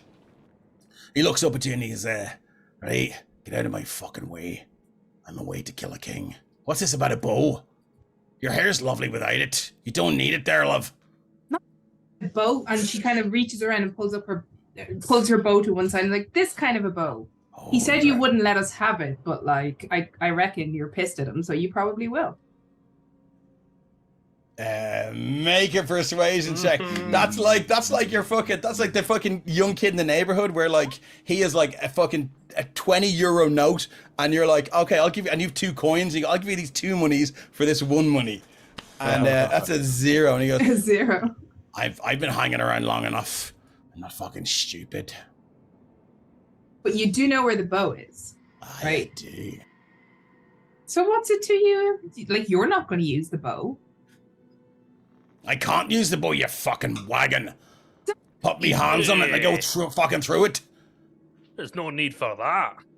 No need to be so insensitive to my plight. Yeah, no body shaming, guys. How are you gonna kill? How are you gonna kill a king if you can't touch him? I ain't gonna frighten the shite out of him until he's a wee heart attack. Every time he's wandering around the corridor, I'll fucking wait 2 weeks and then go, oh, that cunt's gone. And I go, wah! Frighten the shite out of him. He's young enough, but I did see him eating quite a lot of cheese. The They could be cholesterol. prone to it. I'll stick me wee head right into his body and just see how much cholesterol's pumping around those veins, and then I'll know when the time is right to strike.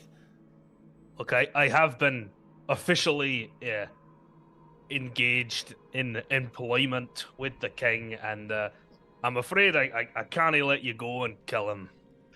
Baptiste, you got a inspiration from S-Dog 87. Nice. The fuck are you gonna do about it? We could call a goat. No. Okay, but okay. He's just a ghost, Seriously right? though, you've He's a been ghost, stuck yeah. here for so long, and all you want to do is scare the bejesus out of your great whatever he is. You don't want to like check out what stuff looks like now, or Well, I'm restricted to this chamber. These halls. The kingdom of Endor. I used to be a king. I used to be the king of Endor. And I am not. so how did you get stuck here? The long Are you- story, and it's a short stream, so I'm not going to go into that. Look, what about if you make amends with your relatives? You know, life's too short. Well, in your case, it's quite long and eternal. But you know, make amends. He might let you, wander about. If you stop scaring people, and maybe he'll put on a play or get one of his little servants to could read you a book. I know you can't turn the pages, but you like when you go to the fancy libraries and there's a laddie with a glove and he's turning the page. Smell the glove, yeah. When you say that he can't turn the pages, you can see him. If ever you've seen a ghost visibly deflate, he kind of goes, and his body language, or his like non-body language, just goes. Look, I make can't take persuasion a check. piss anymore without. There's lots of things I used to be able to do when I was a younger man. I tell you what, I don't miss that. Fucking yeah, getting up 5 times in the night to have a wee fucking pish. Yeah, count yourself lucky. I mean, why don't you just wait until we get paid by your descendant and then do what you want?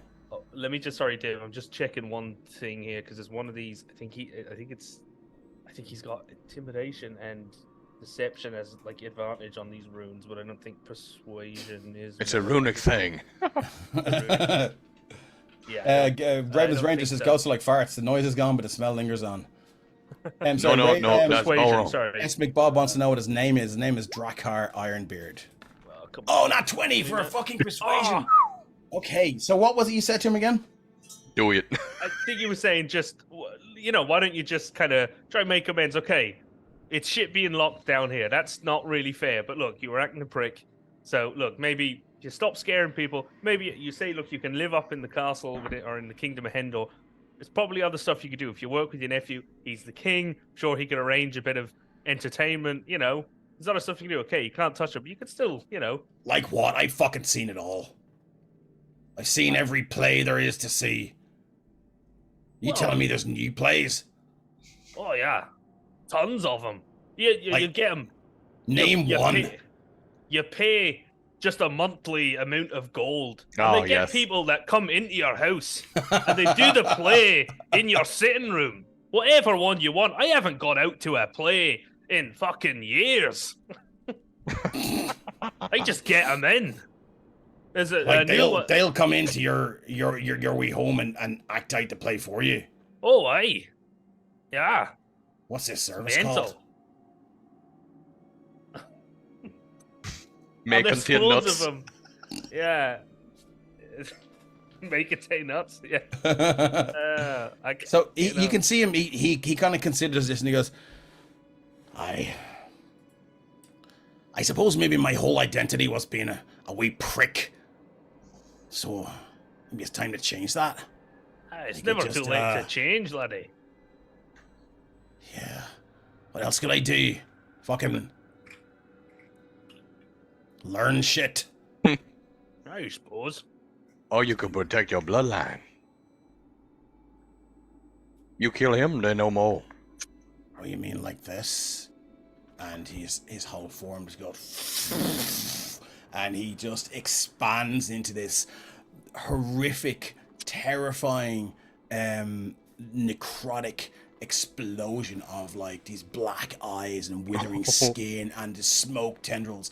I need anyone within line of sight to give me a Constitution saving throw, please. Is this fire? No, this is Well, I'm using my inspo he's right using now. his horrific visage. 19. Yeah. So the DC is 17 on this. I got a So 16 plus 19? 3. Nice, 19. I've actually already maneuvered to where there's a pole between us, so yeah, I think you I'm sure okay. have. You sure have. Who's that? Rune with a 14. Two plus 12.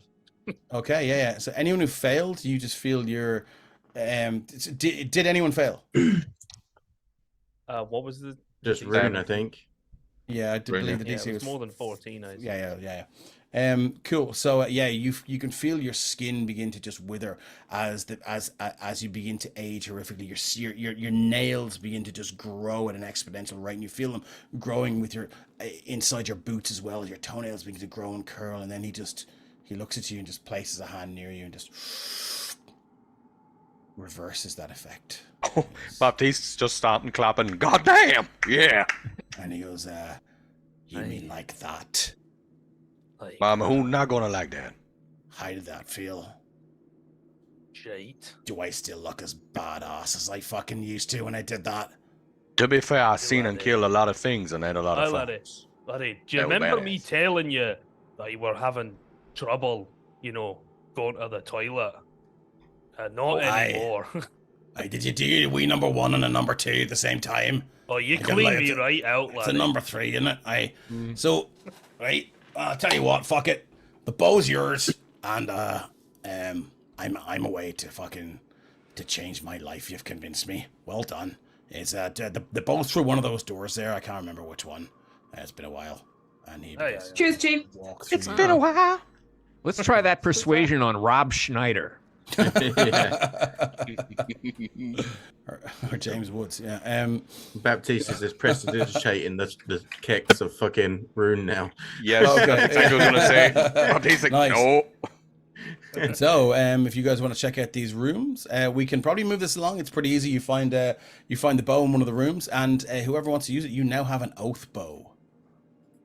Ooh. But it is, excuse me, it is an oath bow plus 3. Oop, I'll take that then. Let's see, Girl Scout if you- oath. Hey, if you type in oath bow into the compendium, you should be able to drag and drop to your character sheet. It forces Okey-dokey. enemies to buy thin mints. Wafer thin. Wafer thin. Take them So down, it's take it. so I've already Bollocks. got an oath bow, but it's only a Are you- +1. Okay, right. I was gonna say, fucking hell, that's You could shit. edit, you could probably edit that one and just. So I can probably just edit that one to add the bonus up. Yeah, by if you 2. if you just Whichever's easier, I you suppose. can just put an S at the end of oath bow. So you've oath bows, and we can move this thing on. So School building. as this guy's gone, so he just kind of drifts up the stairs, and you leave this chamber, and standing there right outside the door is this guy in a clean, very very clean suit of armor, dwarf, and he's just standing there with his axe, and he just nods his head and points towards those spiral staircase again. This is Colgate, the cleaner than clean. Yeah, you better believe it. Cole great as he walks along in the armor, grating against each other. He leads you back up the stairs for about maybe another half hour, and your legs are burning. The sweat is running down the back of your armor as you make it up. Your breath pumping out of your lungs, huffing and puffing. Those with a weak constitution, this is a serious test of strength and stamina and endurance. So you make it up. He just nods there, and he goes, just kind of nods to the side. You can see the chest goes up as if you were going to say something, but doesn't. You nod back to him. And he goes, Teleportation. okay, the teleportation circle is just... It's right over there, guys. Hi, Minnie. And, so we can move you guys in, and he says, "Best of luck." And you can feel as you step into the. Does anyone want to do anything before we teleport you here? Just before we walk in the door, Yeah. Asterian's just gonna pick him up, like so that he's at Asterian's like eye level, and just be like, "Thank you." Put him back down again. Make a contested strength check because he's not going to let that fucking happen. Okay. Oh, what's going on my fucking dice roller? Oh yeah, because I have the maps open. Here's a d20 plus 6. 8, 6 is 14. Yeah, you can see his little legs kind of like kick and struggle, and he squirms, and there's this kind of grating and whining of metal on metal as he kind of squirms. Yeah, you pick him up and you put him down, and happily enough, your hands are not dirty, which is very clean now. Yeah. So I'm going to move you guys all here. So anything else you'd like to do before you step into this teleportation circle? This one-use teleportation circle, I might add. No. Charge my phone, that's for sure. Nice.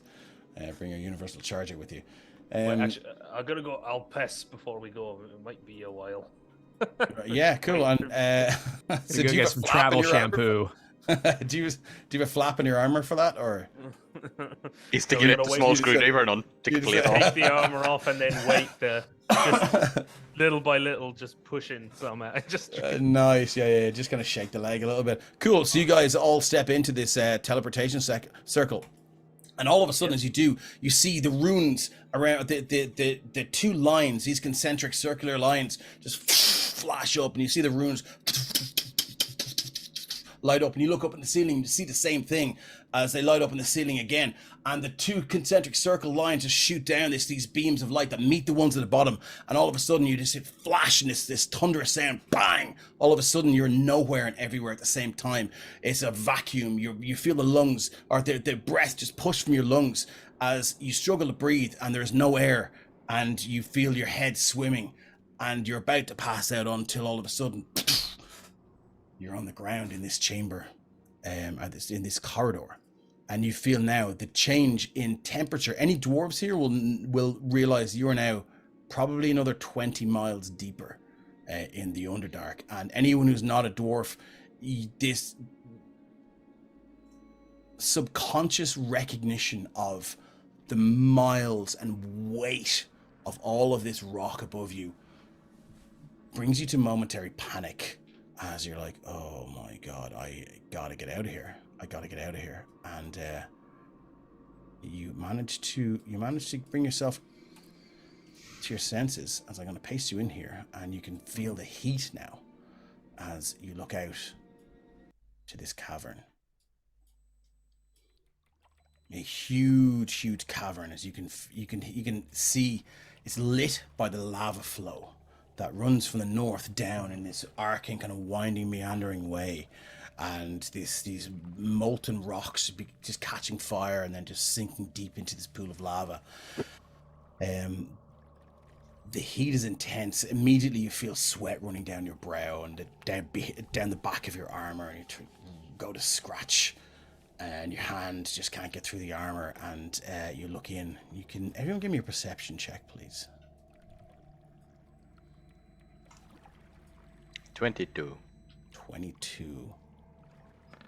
I got 11. 24. 24. Okay. 15. I will graciously recuse myself from this discussion. As you look across, you can hear some mutterings of deep dwarves far over to the northwest. Anyone with a long amount of dark vision, I will shift ping them. can see. You see? Did I shift ping? Yeah, he can see. Yeah, I could see. Yeah. I can see two. I can see two. Yeah. Where they are. And you can see now that there's this flow of lava just begins to just run from the north to the south down this kind of lava-like waterfall, and then just to this slow, thick, sludging noise as it just hits the bottom and then just continues to flow along. They don't seem to have noticed you yet. Rune will being able, seeing the 100, seeing them down in the darkness will indicate to the rest of them that kind of quietly. There's two Dwergar. Over the hill. I mean, he'll point where he can see them, but obviously, I presume I don't know however far anyone can see, but Over there. So, I mean, I'm fucked. I'm covered in metal. But you can sneak. Does anybody have any sort of magical ranged weapon they could use? And fun, I will say that you, for the sake of expediency, you have attuned to this weapon. Cool, Bula. Yeah, the Bluetooth link up noise. Yeah. How No, I think it's far one of away those are things. they? It's like you did a quick transfer. It's like, well, you had an oath bow. It was the same model as the new one. You just transfer. Yeah, it's just a software update. Yeah, your attunement was in the cloud, so you just. Yeah. What's the do? Is I can't Oh, and all my remember. cat pictures are on here too. That's great. I think a longbow is what 100. Like the base range is like 150, I think, and then. Let me up click the to- oath bow. 150, 600. Yeah, so 150 feet in the regular range, and then 600 for the long range. Yeah, so I'm gonna Can you see those? Can you see them? You've dark vision enough to see them. It's there is light, that's cast from the lava river, and it should be able to. Yeah, you can see that. I can see. Yeah, she's gonna try and get into a better position though, so you can tell me how far I can move before Oh, well, stuff give me a has to- stealth check, and you can move as far as your movement will allow. Stealth, come on. Okay, find me a good roll. There you go. 23. Okay, so Buran just begins to slink away and find those points in this chamber where they're at the opposite side of this of the light that's being cast from this lava river, and just fades into the background. You can keep moving. After the end of your maximum movement, I'm gonna need another stealth check, please. Okie dokie. Raven's Ranger says, "I think I've Stealth slept in a fine again. hotel." 18, still stealthy? Okay, you're. What was that? Okay, so I've Now is the time to here. put a cardboard box in you, and they say, "It's just a box." Um, Oh, what was that noise? Come on. Yeah, The map is so freaking huge, man. it is. Okay. Huge, and thanks very much to Kate, my lovely wifeling, who made it. It's very very That's- pretty. So she is going to. You can see that they're starting to move now, and they're moving down towards this area here. Gonna target Closer. this first one. The one that's basically closest to Okay. me Yeah. Roll to hit if you want to roll. If you want to is send getting. an arrow. Oh.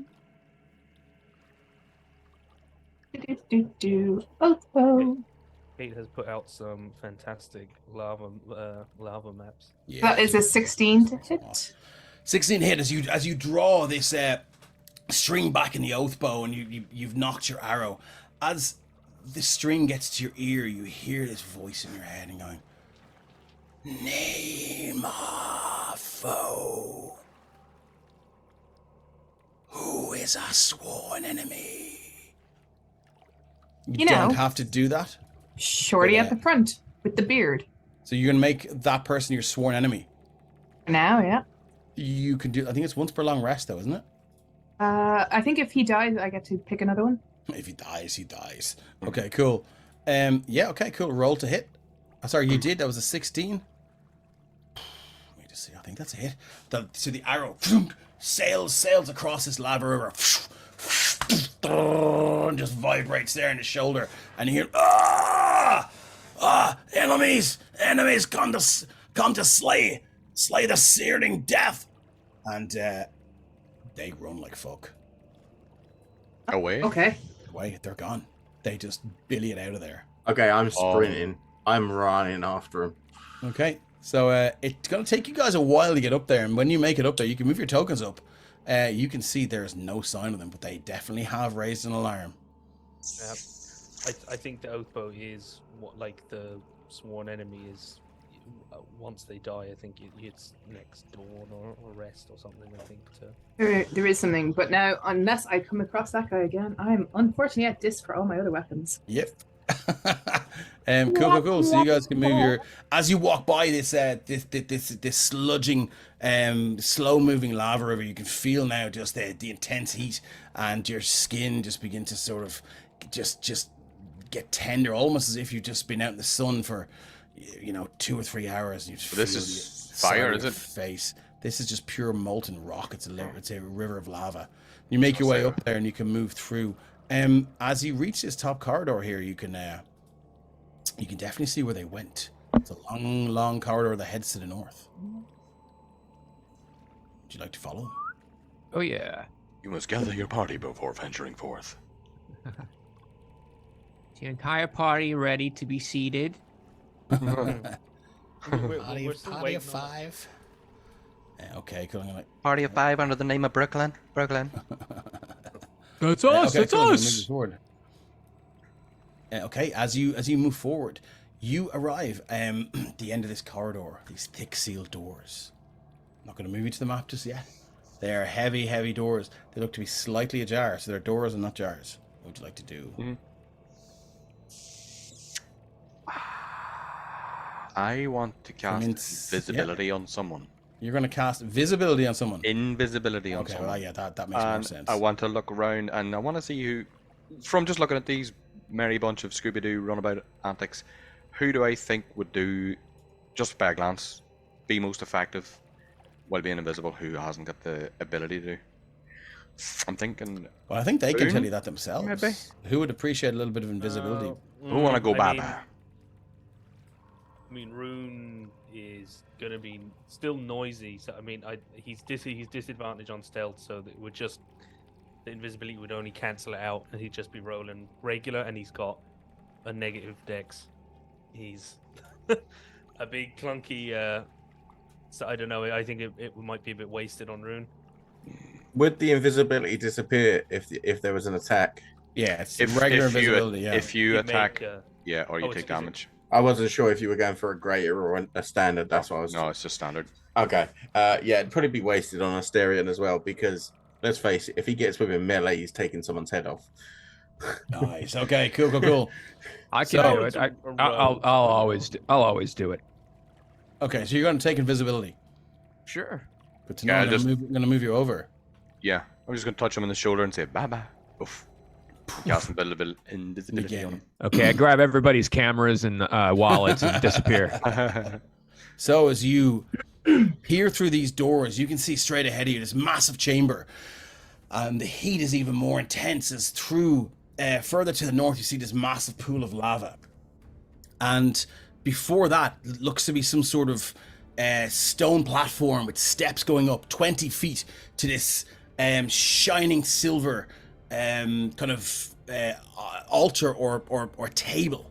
And you can see nothing on it currently. As you look around, Doctor Who, it's straight in there, no kissing.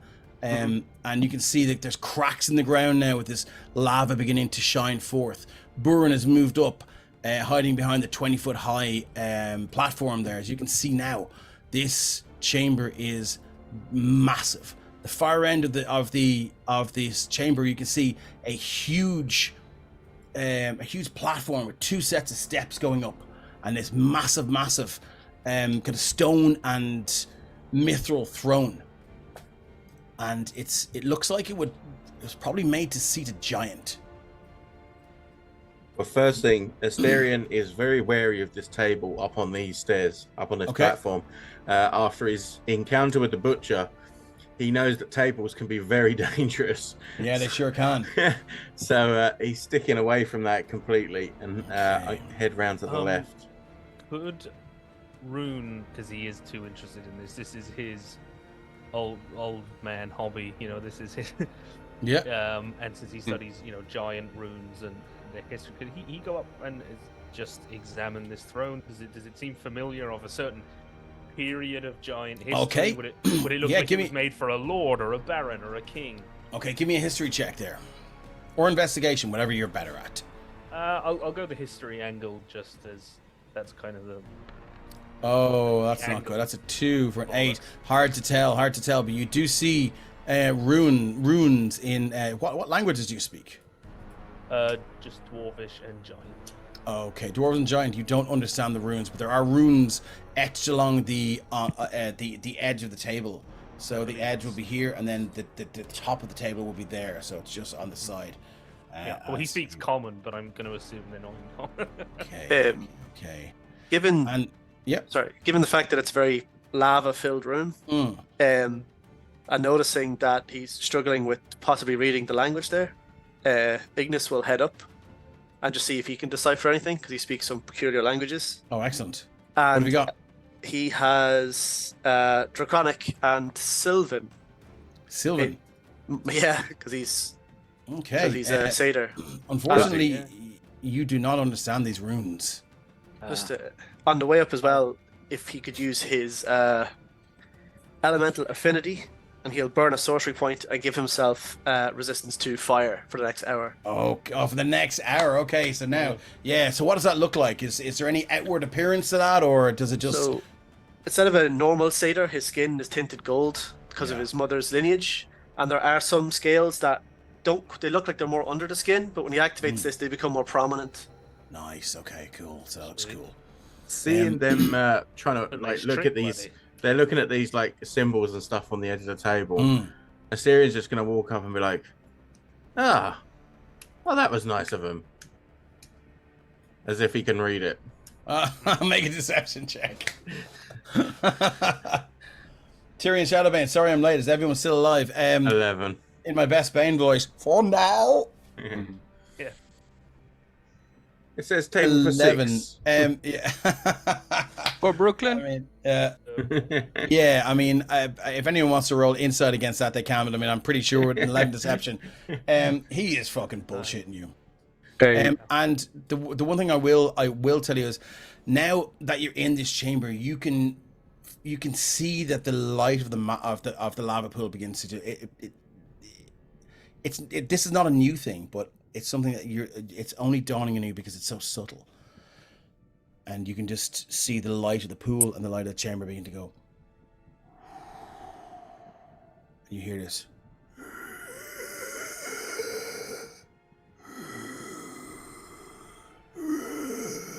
And with what sounds like an inhalation of breath or something, this pool, the light of the magma begins to just brighten and brighten and brighten, and then diminish and diminish and diminish. And from deep... Did somebody want to do something before I say this? Yeah, Baptiste was going to lean over the shoulders and use an infernal, because it's this other language. Can I understand it?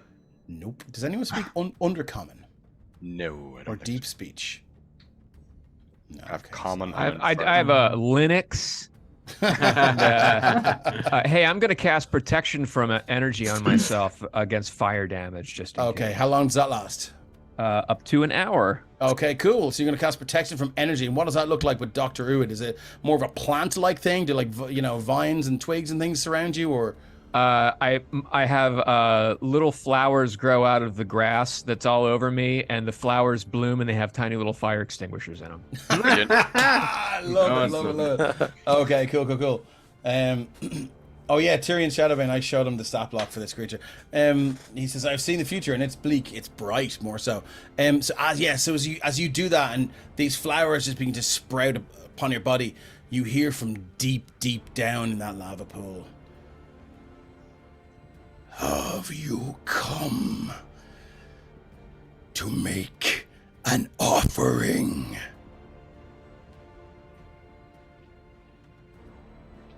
Baptiste, he sees the magic they're using to resist from fire and stuff. Baptiste got hellish resistance, and he's just going to undo his top button. And wait. Nice. Yeah, we're offering to remove your head for free, but only for today. Place your offerings on the plinth, and I will judge if they are worthy. I really wish I. And you see a pissed bubbling before I from left. you see a bubbling from beneath the lava now. Are we all hearing this, or is it just people? Everyone on the is altar? hearing this. Okay, Byron is going to move again to get behind this other pillar. Oh, very He runs across and hides behind it. Give me a stealth check. Anyone else like to do anything? Asterion is going to take out his old fella and piss on the table. Cheers, laddie. And with that, was you dry. hear, "How dare you insult? You shall die." Up until now, he was gonna let us go. Yeah. And from Square goal, like. from beneath this lava pit emerges this huge dragon. Why is it? Your dorsals, Avon.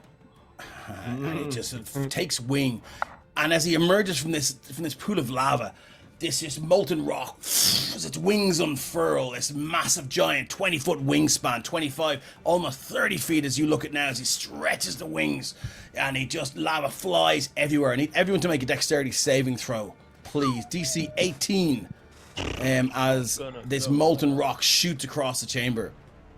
Come on, I need a 7. Oh, yeah, we bench 20 or 16. 26 for 29, 16. I really need 15. A 20. Do you have a bless? You don't, Baptiste. Okay, so anyone that did not get a DC 18, you were going to take 8d6 fire damage. Oh, does that count with my protection from fire? You will be able to half this if you failed. If you succeeded, you can quarter it. Ah, I failed. 8d6. So, if anyone that failed is going to take 23. If you're resistant to fire damage, that will be down to 11. If you succeeded, that will be down to 5. As this molten rock flies everywhere and this creature lands there. You can see now it seems to be made of pure molten rock and fire. Its eyes, these deep silver, as it looks at you, it cocks its head. And he goes, "How dare you soil my offering chamber? You, Red One, will be the first to die." And I need everyone to roll initiative as I get some battle music going here. I think we all know what's going to come on here. Where's my... Who's walking down the streets of the city, smiling at everybody she sees? Guys and dolls! Just Why Asterion. is my initiative 7.2? That's mad. 0.2. It's for your it picks. is... It's the what is it for?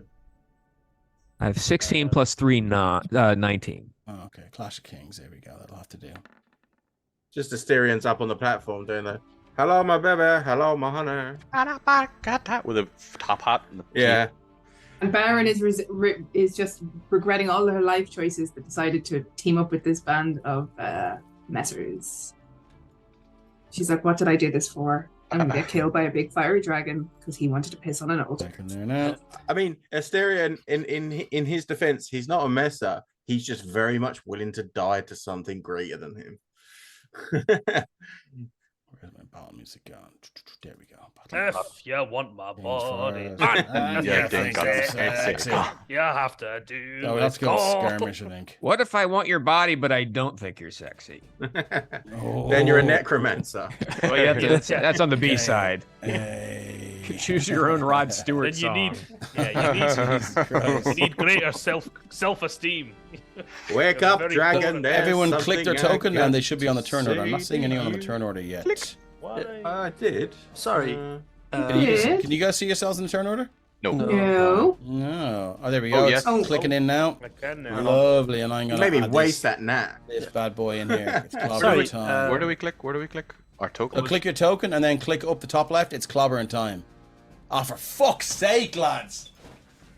My you fucking hey, 403 rolls matter. It's a tweaked dragon. It's not exactly the same. But I am known very well for my shit initiative rolls in every single stream, and it has followed me to this one. Same. I have no idea where I'm Sorry. clicking here. Where am I Yeah, clicking? I if- click my You token. can also click initiative on your sheet between your armor class and your speed. All right, but that's gonna put me in a shitty roll of an 8.2. Yeah, but I can. Change it then. Yeah. So what did you get? 25.2. 5.2. Okay, cool. There you are. Sorry, Dr. Wood, what did you get? I had a 19. Okay. 16 plus 3. You there, and I'm going to give you a 19. Cool. Fucking hell, I thought I was going to do well on this. So is everyone in? Asterion, Burin, Rune, Pyroscoria, the Searing Death, Baptiste Dubois, Ignis, and Dr. Uid. I think that's everyone. We're going to sort by descending, and we're going to fucking start. Baptiste with a 25.2. What would you like to do? You see this massive dragon here now, and as it breathes, you can see the cracks in its skin begin to just flash as this heat and energy just begins to radiate from between those cracks. It looks at you.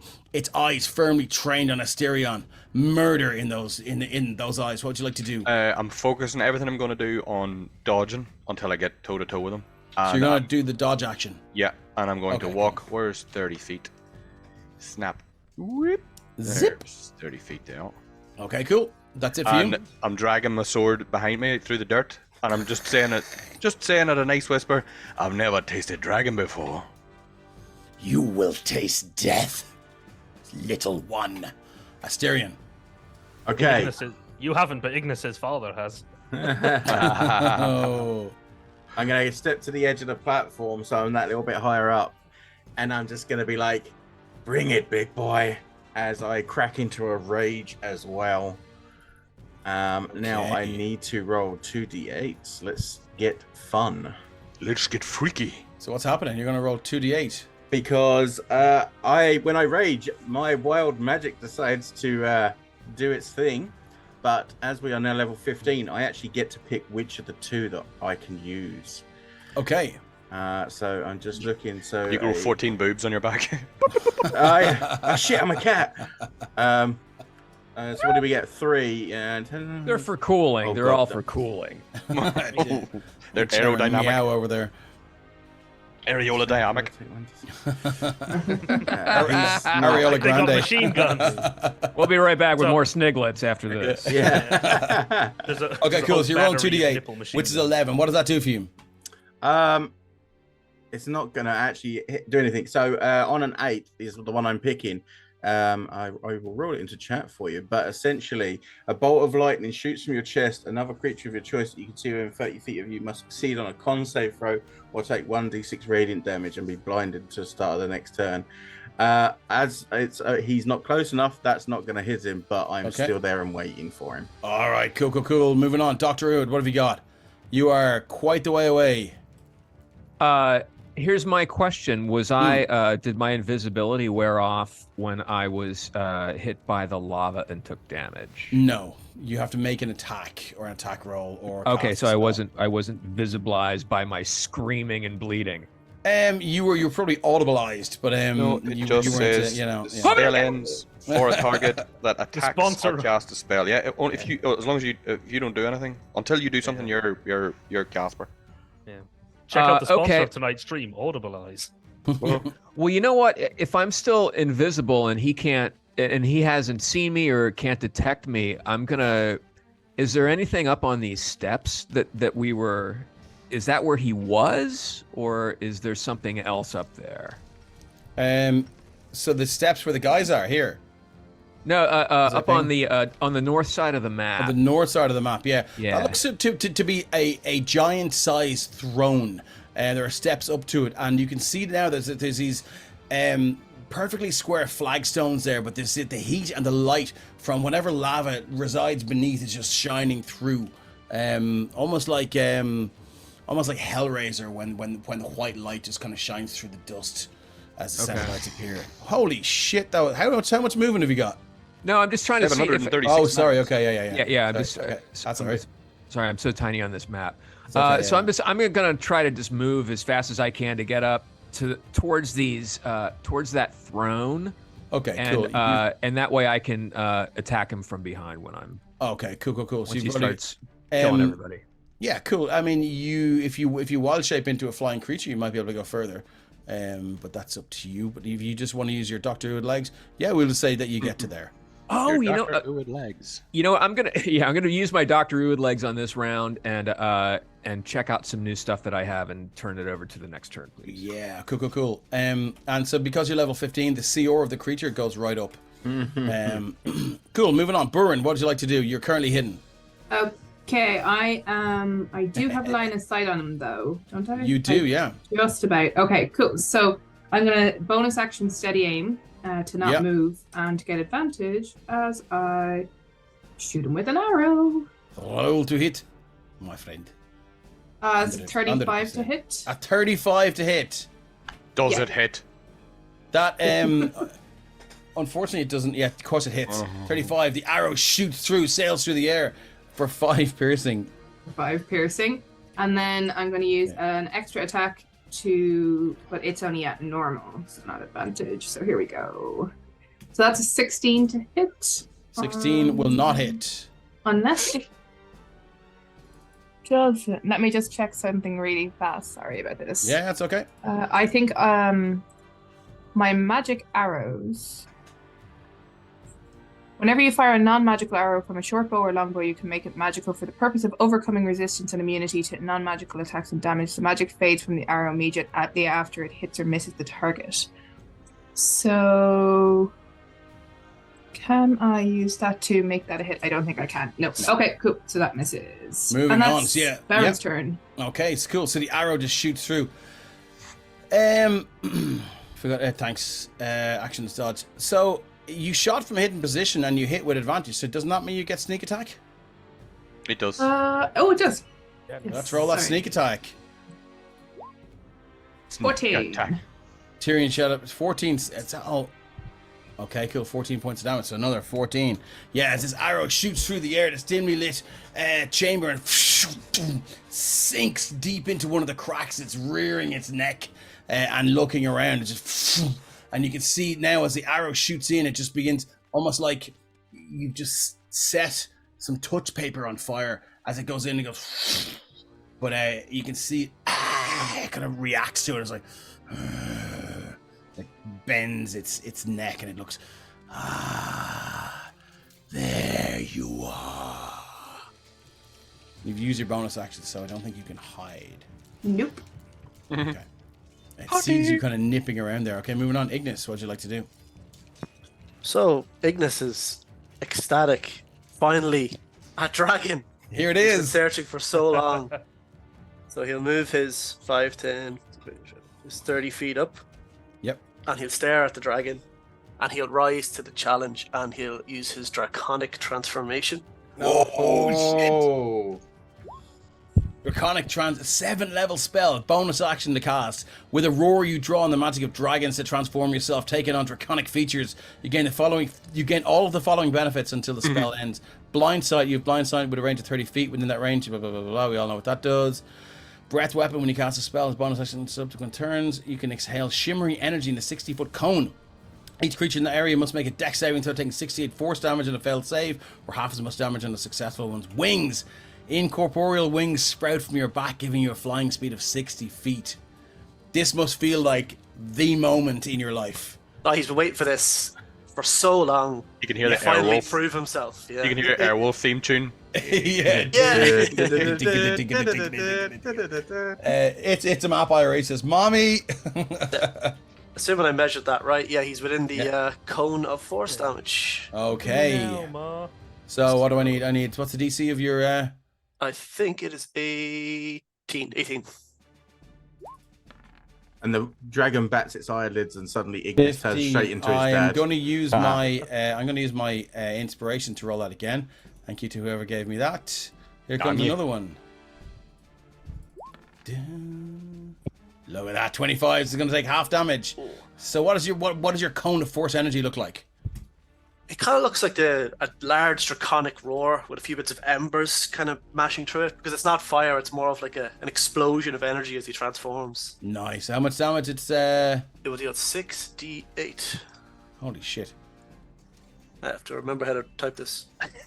So slash or 68 or space 68, I think. 6d8. Oh.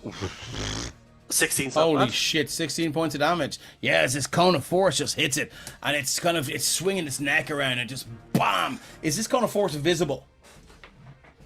Yeah, there will be flecks of embers and stuff in it as well to simulate the dragon energy. As you direct this towards it, it's swinging its neck around, and almost as if it just gets a punch in the jaw. You can see its head comes around to this point, just crack.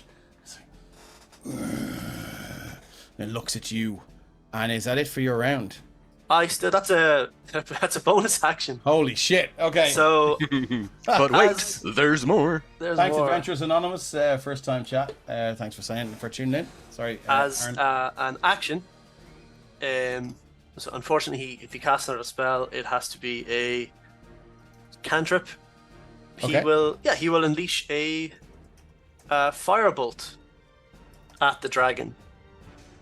A he'll- firebolt. Okay. A firebolt, and he will empower the firebolt. But he's not going to reroll that in case the 6 rolls lower. Okay, so it's a 17 to hit.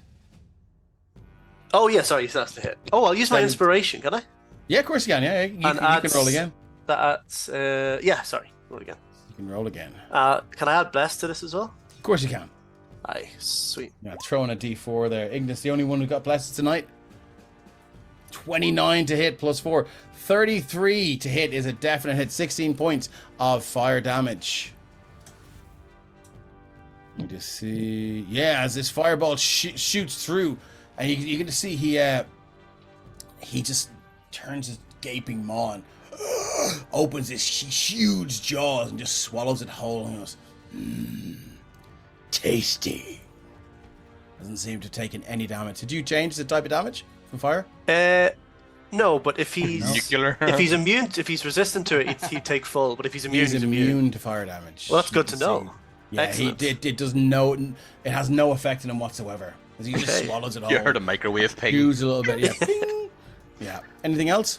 Yeah. He Ignis is a little bit taken back by the fact that he just ate the firebolt because he expected Yeah. to do something, but he's ready to fight this dragon. Okay, cool. Pyroscoria takes flight. These wings of pure flame and embers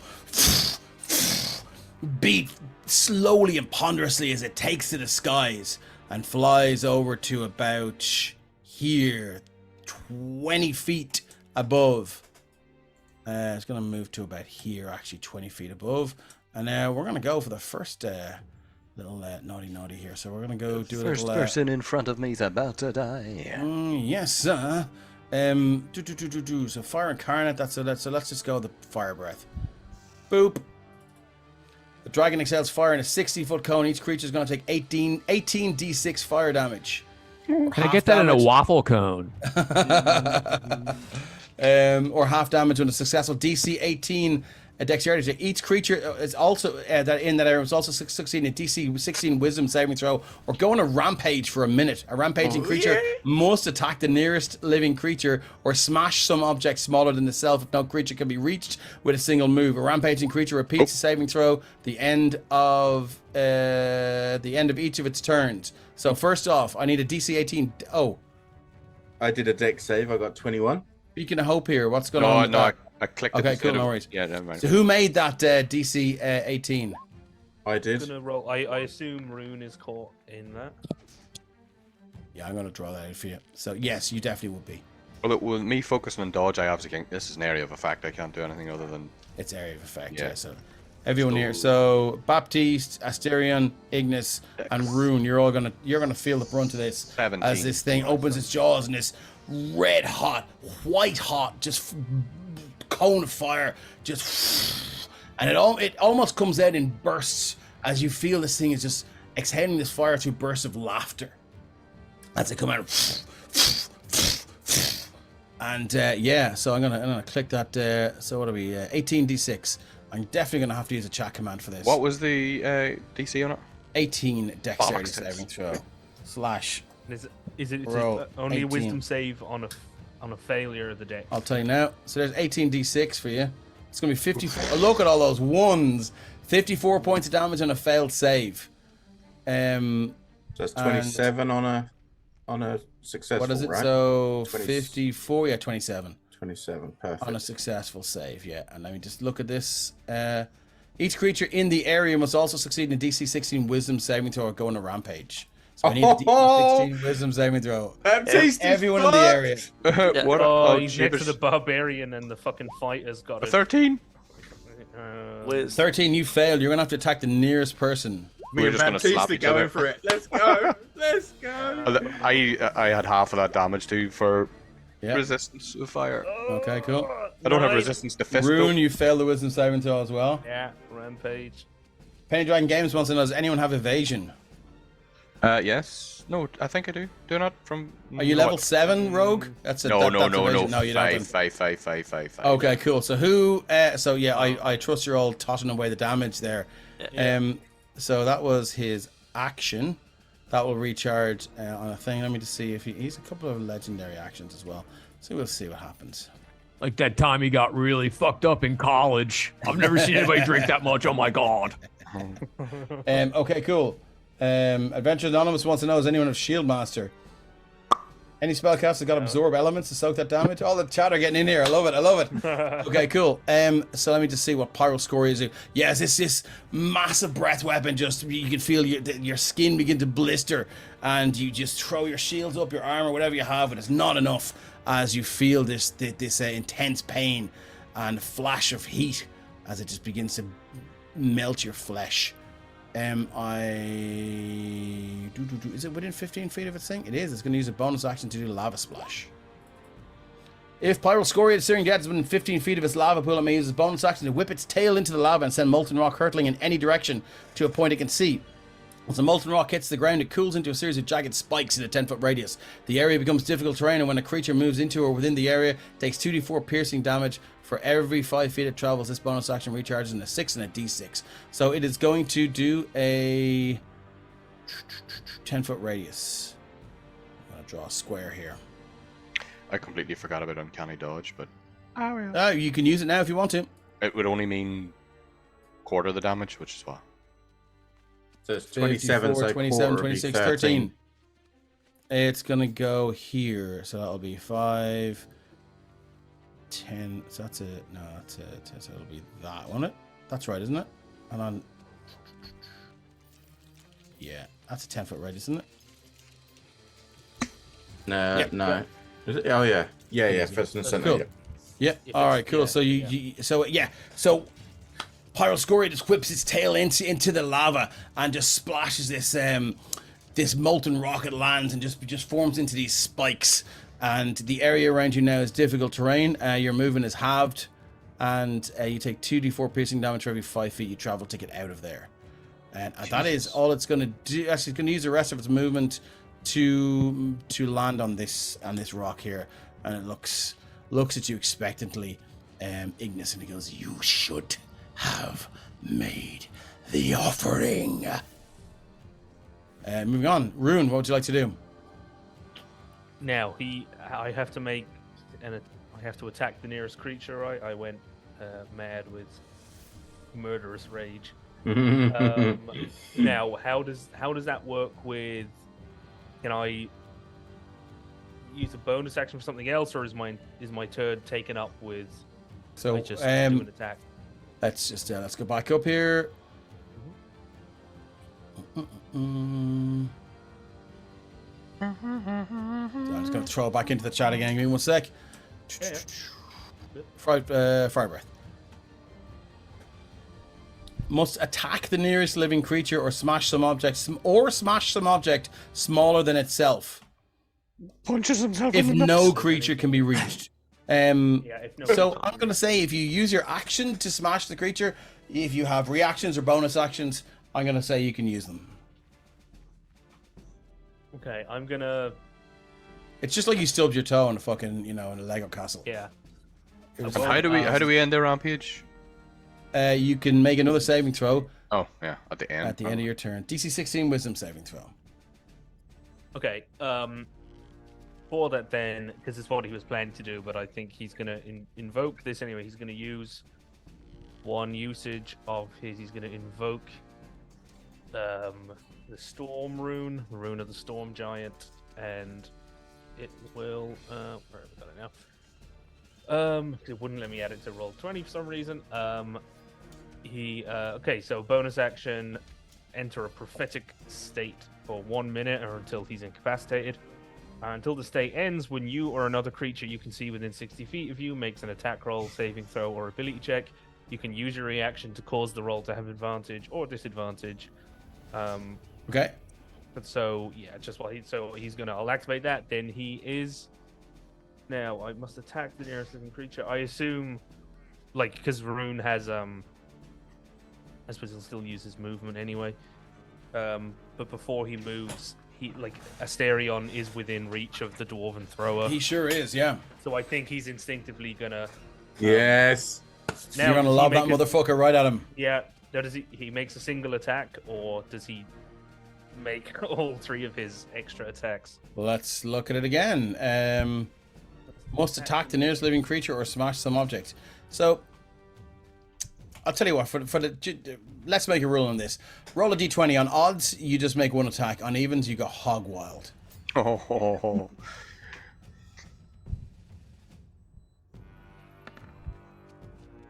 Oh, odds, you make 1 attack, and that will be sufficient.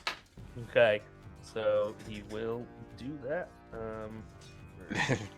Can I do a punch? -1 strength. Yeah. It doesn't say what kind of attack you have to make. Did this happen yeah. when Ozzy Osbourne peed on the Alamo? Oh, hang on. Let me. I need to. It's missing something here. Hang on. Just need to add this extra damage from the Dwarven Thrower. It's an extra D8. I just want to put that in. You're very low there, Ben. If you're chatting to us, Ah, man, I don't know what is going on with this. you could just move that very phallic-looking thing close to your lips and just maybe get it better. Take it and enjoy it. Yeah. That's 18 plus 2 is 20 to hit Baptiste. Asterion, isn't I it? think Oh, sorry, it's Sarion. yeah. Sarion. It does hit, yes. Okay. Go forward. For- 19 slashing damage. 19 points of slashing damage. So down to 9. Are you raging? Yeah. Okay, You cool. Yeah, so asking? that's 10 to 9. Okay. Okay, yes, this Dwarven Thrower, which is in the form of an axe, just woof, woof, end over end, just sinks square into the back of your shoulder, Sarah, and you look over at Rune and you're like, what the fuck? Well, actually, if he's finished, he finished, Ben? Well, he's gonna. No, he's gonna move. He's gonna move up. So 5, 10, 15, 20, 25. Just start making his way over that way. So he'll use his Making movement, anyone? and Okay, then- cool.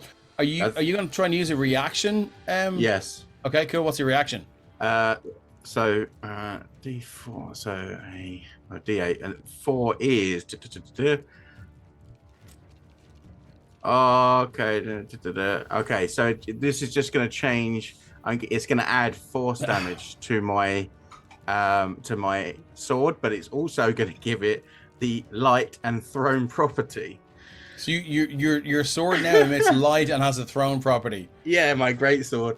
So if you throw it, it's not like a thrower. It doesn't come back. No, it it just won't stays come where you throw it. Okay, good to know. Yeah. He's like, fuck it.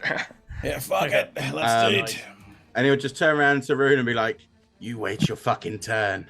Nice. Okay, out of And this then- turn order but- before we go to... Sorry, Rune? Just at the end, because he'll repeat the. So at the end of his turn, he'll repeat the wisdom save.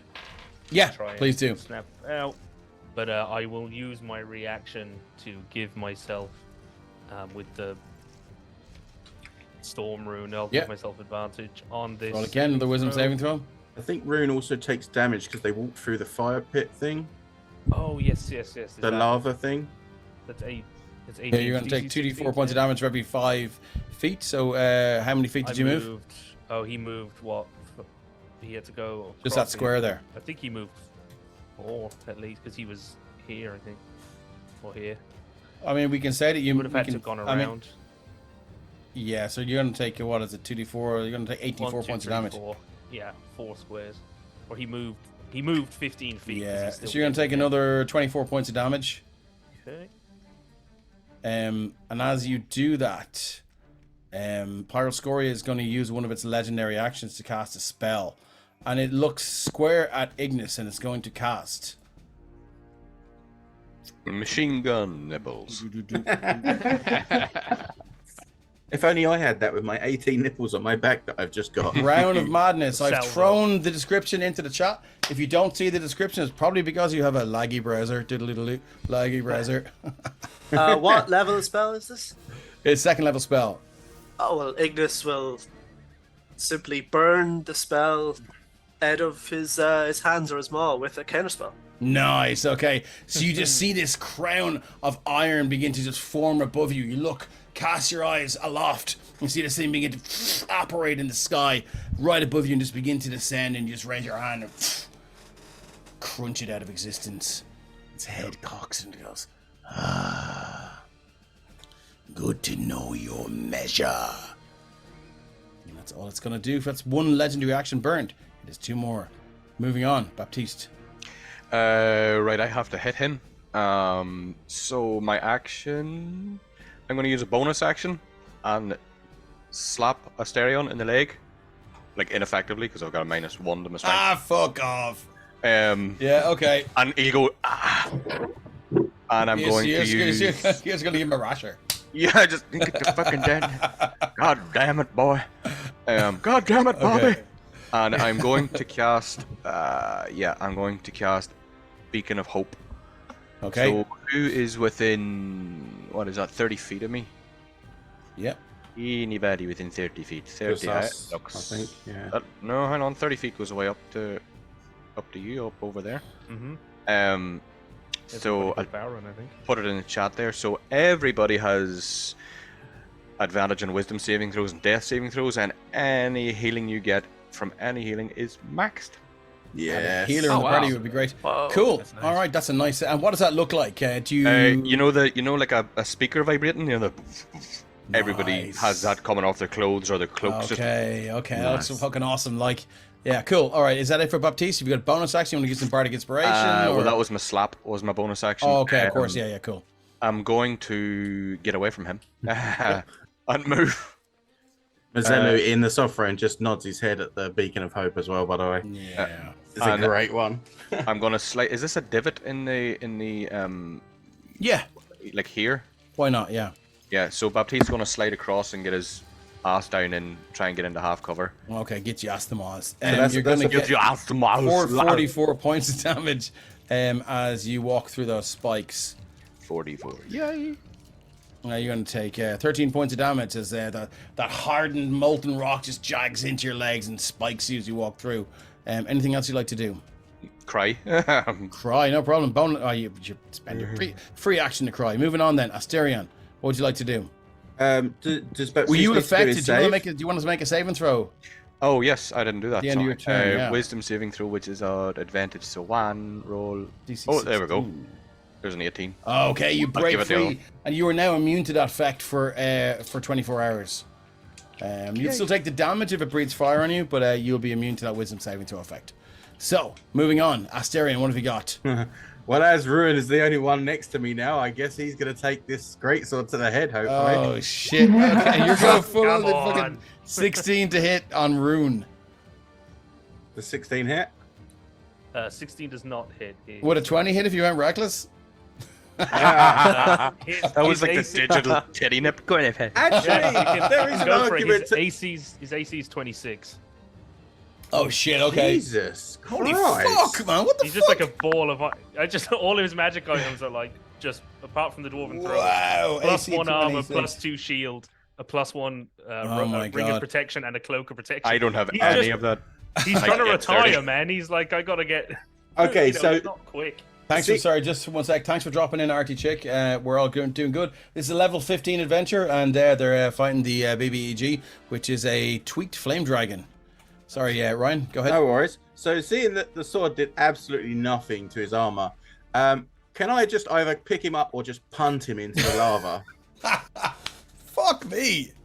This is peak one shot Ryan coming out here. Listen, Like I'm incarnate. Like as Archer once said, rampage. Yeah. So I will say that you have. So our roll of the odd numbers in the D20 means that you will make 1 attack. That you won't use your your full attack to do. If you have 3 attacks, you won't do that. That's what that established.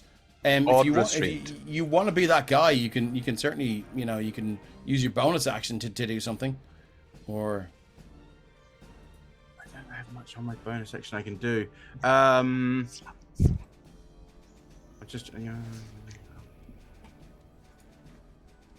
Okay, I'm gonna gore him with my horns and see if I can pick him up with them. Okay, You're cool. going to pick him up with your gory horns. Yeah, exactly. I'm feeling a bit gory, so. Wow. Okay. Oh, You're a bit of a gore whore. 24 to hit. I mean, does that hit? It was a 26. 26. 26 is. Yeah, your horn just clang and scrape against this this fucking guy who's encased in this like can. He looks at like you. the other guy. Yeah. Yeah. You should see the other guy. Yeah, you should. I kind of have a feeling that you look like a taller version of TikTok from Return to Oz. Yeah, that's what I had in my head as well. Okay, fuck, if I there's can't do anything else you'd like to anything do, then. you can use your. You can. What you can do is make another Wisdom saving throw with advantage, I do believe, because you were within the Beacon of Hope range. Yes. Okay, cool. So make another. Oh, 13. Fortunately, that is not enough. Achieve a bless. You don't. God damn it, Bobby. God damn it, Robert. So that is it for you, unless there's anything else you'd like to do. I want to hit this stupid metal man. Now, what I am going to do before Dr. Uid, That boy ain't right. before Dr. Uid comes in, I'm going to add a layer action on Ace on initiative order 20. And this is going to happen. Now, can I get someone to roll a d6 for me, please? I'm going to reset the order, and then we are on. Does it matter if it's high or low? No, it doesn't.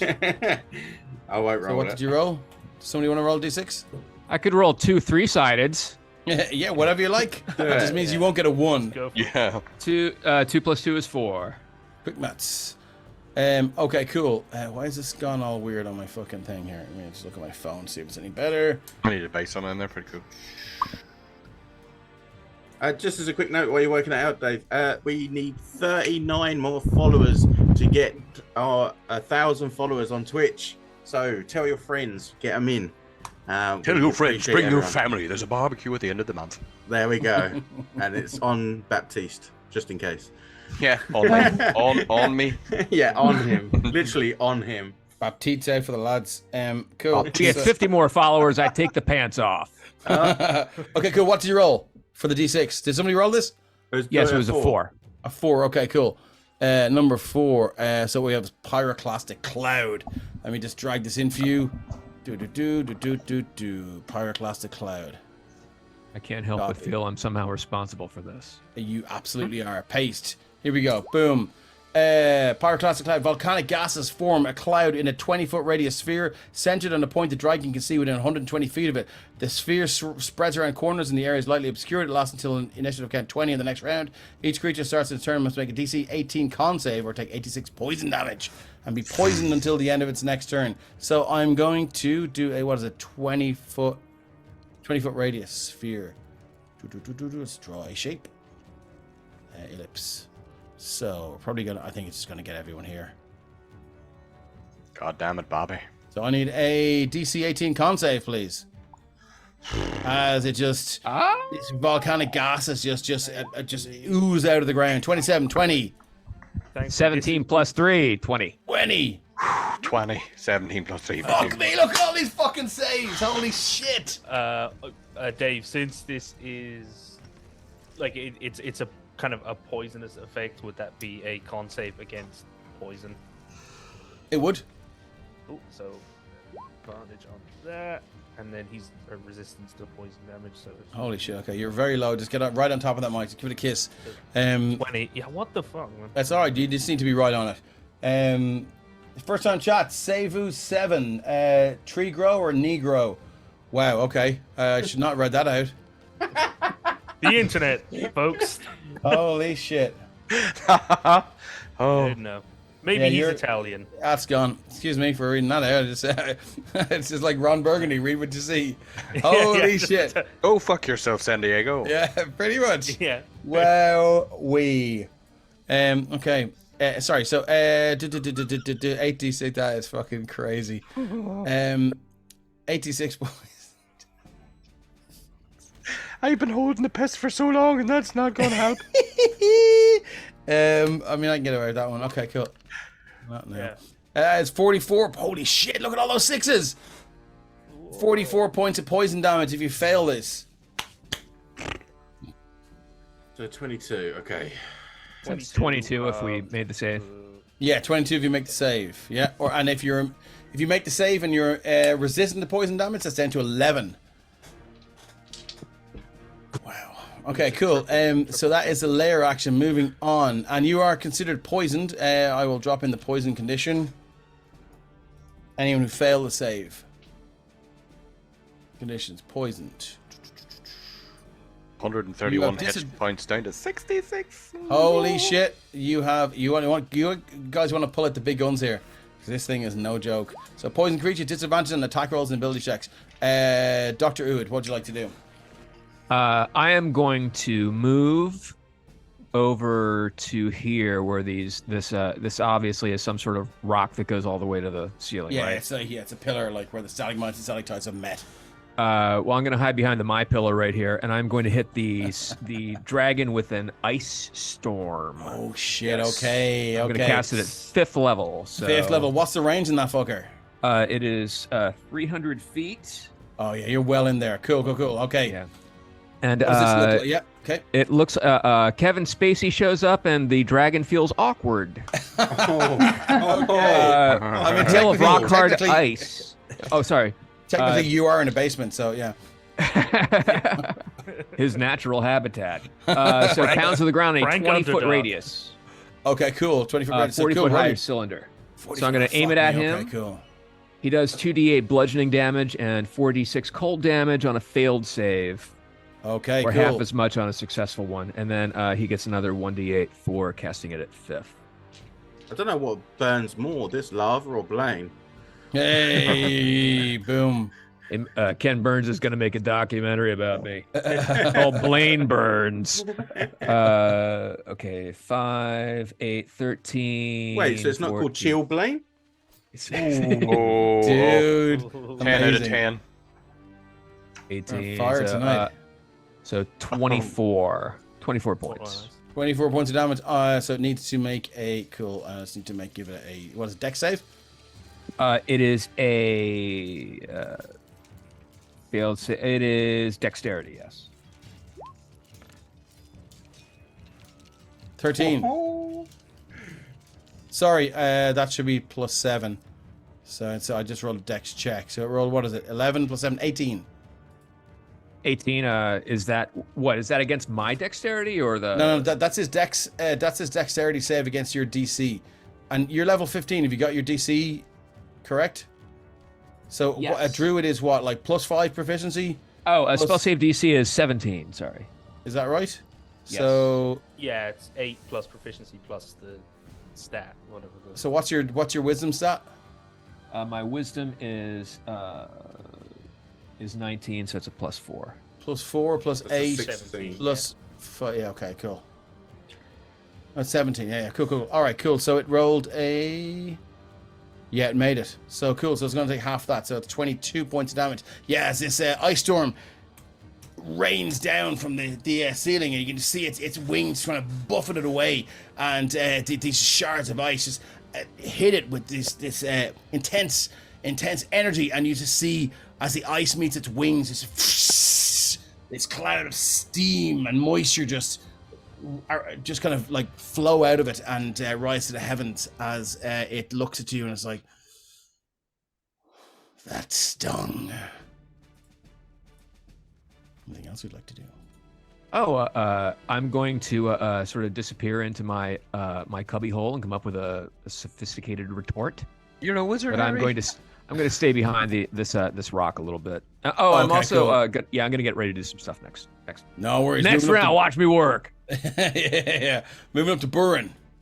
So Baron? Baron Baron, is going sorry, Baron, to once again, work for the last time, so she's going to stay where she is with steady aim. Mhm.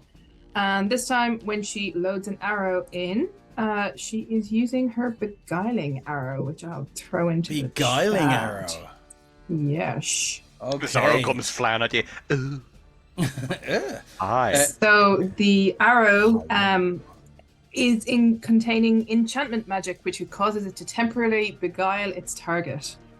So if you get hit by this, you'll take extra psychic damage, and then one ally within 30 feet of you, which will be Ignis, you must succeed on a wisdom saving throw or you will become beguiled by them or charmed by them. Okay, so hold on. So, choose one of your allies within 30 feet of the target. So that's Ignis. The dragon will become charmed by Ignis. Yes, if you fail a wisdom saving throw. Okay, Following what's the daddy the So- DC? So the Oh, DC shit. is 16. So that should have been at advantage. I'm going to fish for Okay. the crit just in case. Roll to hit, my friend. So 28 to hit 28 is gonna hit. for Fuck me! 32 21. damage. 32 damage, and there's no save Nice. against this. So there's no save against the damage, but you can roll your DC 16 wisdom saving throw now and to see if you're charmed or not. So 32 points of damage. Holy fuck. Okay, cool. So that streaks through the air again as its neck is completely turned around to look at Dr. Uid. And it's like, that stung. And what's coming next is going to sting even harder as this arrow again shoots through and buries itself deep in one of the cracks of its molten neck. And it just exhales this burst of fire as it shrieks in pain. And so what are we? DC what wisdom saving throw? A DC 16. 21. How's that for you? Okay, that succeeded. So you are yeah. not charmed by How do you so like as you them see that- apples? As you see that arrow just disappear in, it's just this kind of bluish purple energy begins to wash over, and you see for a second its eyes roll back in its head and shakes its head again. It's like, not today. Anything else you'd like to do? Okay, so then my extra attack is just a normal arrow coming at it. Okay. So that's 26 to hit That is going to hit. for another 9 damage. Another 9. Okay. Chipping away. And I will action surge to Oh, get 2 yes. more shots. Fuck yeah. Okay, So cool. the first one is a 33 to hit for And- another 10 piercing. Okay, another 10 piercing. And then last Hold shot. on Oh, one it's a nat. second. Okay, can I just, for 1 second, Yar. if you are rolling again with your action surge, it's not engaged with an enemy. You haven't. Your action surge doesn't give you another bonus action, does it? It does if I use my action that I get from the action surge to take an attack action. Then you get your bonus action as well. Because your bonus action is, or your Okay. extra attack is based on. Yeah, more It's or not less a- as it does. sorry. So does that mean that you're rolling with advantage against this thing? No, the advantage is only on the first shot after the cunning or after the sneak. But if you have another bonus action, you can steady aim again. You don't get another bonus action. You just Well, get so the. that's I asked if you did. Oh I yeah, thought no, you sorry, said you got did. the Okay, action cool. and the extra action. No So worries, the so last that's one it, yeah. is a nat 20 to hit for 35 damage for another 16 damage. 16. So these arrows shrieking through the air, and another 16. Yeah, you can see this one catches its as its jaws part, you know, to turn around and utter some profanity. The arrow just streaks through and lands in the roof of its mouth, and you can see it trying to move its jaws around to kind of extricate it, but it stuck there. Baron will just kind of go gulp, and then that's the end of Baron's turn. It's going to use its another legendary action then. I think to cast a spell at Baron. What have we got? Figure we are 4 going- arrows would do it.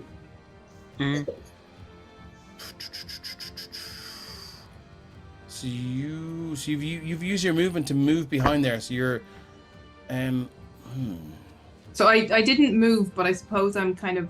yeah. So I need you to move out to do whatever you're doing, and then move back in. So you're gonna have to use your movement. So I just want to see if I can hit you with this. Okay, well, But steady if- aim meant I couldn't move. is Stand the still, let me problem. hit you once. It won't hurt. Okay, so you're gonna probably have to move out to about there then, if that's all right with you. Yeah. Okay. Okay, cool. So what's the range? 120 feet in this. He's gonna drop a little wall of fire. And it's going to be 20 foot high. As you can see, he goes, there you are. Let's put a little barrier between us, shall we? And you can just see it raises a clawed hand, and you see from the ground this sheet of flame that rises between you. Just give me 1 second. I'm gonna find this. I have something. I've got something for this. Yeah. Because I did the steady aim, my movement is 0 for the rest of my turn, which it still is my turn, so I can't evasion out of there because I can't dodge out of the way. Cool. Good to know. Good to know. Your knees are just going, oh. It's about that. Something like that. And he's going to place it probably about there. One Shot of Doom is brought to you by bathrobes. Keep your dick from touching the cold sink with a bathrobe. And pot noodle roll-ups. Roll up for a hot cup of soup. No beetles were harmed or consulted for this ad. So it's going to be right there. Yeah, so I'm going to need you to make a dex saving throw, please. Dex saving throw. 18. 18. The DC is 18, so you are going to take half of 5d8 fire damage. So let's get And this I'm out. going to also uncanny dodge it to reduce that again. I do believe it was Blaine that said uncanny dodge. Bigger in the inside. I was on mute at the time. That was Blaine's joke years ago. It stuck at me. 17. So down to 8 points of damage. This wall of fire just apparates in front of you, and you just throw yourself to the ground and throw your cloak over yourself. You can feel it begin to smolder and singe, but you've just managed to mitigate some of that damage. So did I succeed on the throw or not? Did you? I thought I'd say, I got an the DC 18 is and 18. it was DC 18. So Yeah. that's a Yep. success. You've met the DC, yes. You've saved. So I saved to make it half, but then I uncanny dodge to half it again. Oh, sorry. So the 16 down to 8, down to 4. So 4 points of fire damage. Yeah. And that is there now. So that's let me just check and make sure I have the right dimensions here for this thing. 20 feet high, 1 foot thick, up to 20 feet down. 20 feet high, 1 foot. So that's a little bit too big. the map. Yeah. All right, we'll do a bit of that then, okay? So that's what it looks like there. So yeah. Anyway, moving on. Anything else for you, Burn? That's the end of your turn. No, that's the Ignis, end of my turn. what would you like to do? So Ignis, using his newer draconic wings, will rise up out of the smoke Yeah. from the legendary action, and he will turn to this flaming dragon and say, since you asked, here's your offering. And he'll fill his lungs with air and hold his hands down by his side, and he'll blast out his breath weapon again. Ooh, okay. 8d6. Is this a bonus action? This is a bonus action, and it's not a spell. So, Okay. That's a nice bonus action to have. And it's a free action. It's And it heals me a to my breath weapon, so it's a bonus action. oh, God. Oh. Yeah, you're welcome. I'm Yeah. here all weekend. So It's because he won't let me out of my house. slash or 8d6. 8d6. Let's go. Force at 28 points of damage, so it needs a dexterity saving throw. Is that correct? It does indeed. Coming at you. +7 on this. It's a 10. Up Okay, you. so it's going to take all of that 28 points of damage. Oof. Okay, cool. Yeah, as this thing just hits it, and the force damage again snaps its neck back. You can hear some cracking of whatever substitutes for bones in this creature's neck, as you've definitely given it a crick in the neck now. Thank you for following Shykit. That wasn't one of those, was it? No, it wasn't. People just creating new fucking new accounts on Twitch just to get into the same shit. I am really tapping the bladder. Don't make me laugh. Look, we can take a No, 5-minute break if you guys want to just I'm take a 5-minute break, pushing it run to the jacks, and then come back if you want. How do y'all feel about taking a 5-minute break? I'm wearing Don't mind. adult Pampers, so. But they're crotchless because I'm sexy like that. Are they dampers? Yeah, they're candy pamps.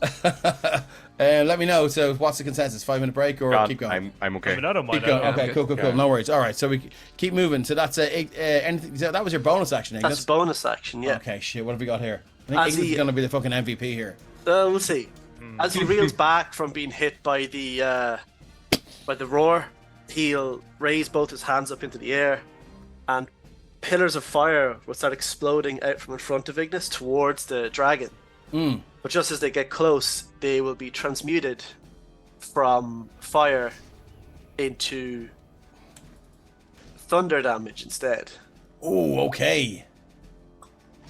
If that's What are you casting? He is casting Firestorm. Oh, shit. So a thunderstorm, basically. Thunderstorm. And because it's 10 foot cubes, Oh, fucking hell. so I are can you hit him serious? with 4 for 28 d10 thunder damage. Holy shit. ACDC just rolled in.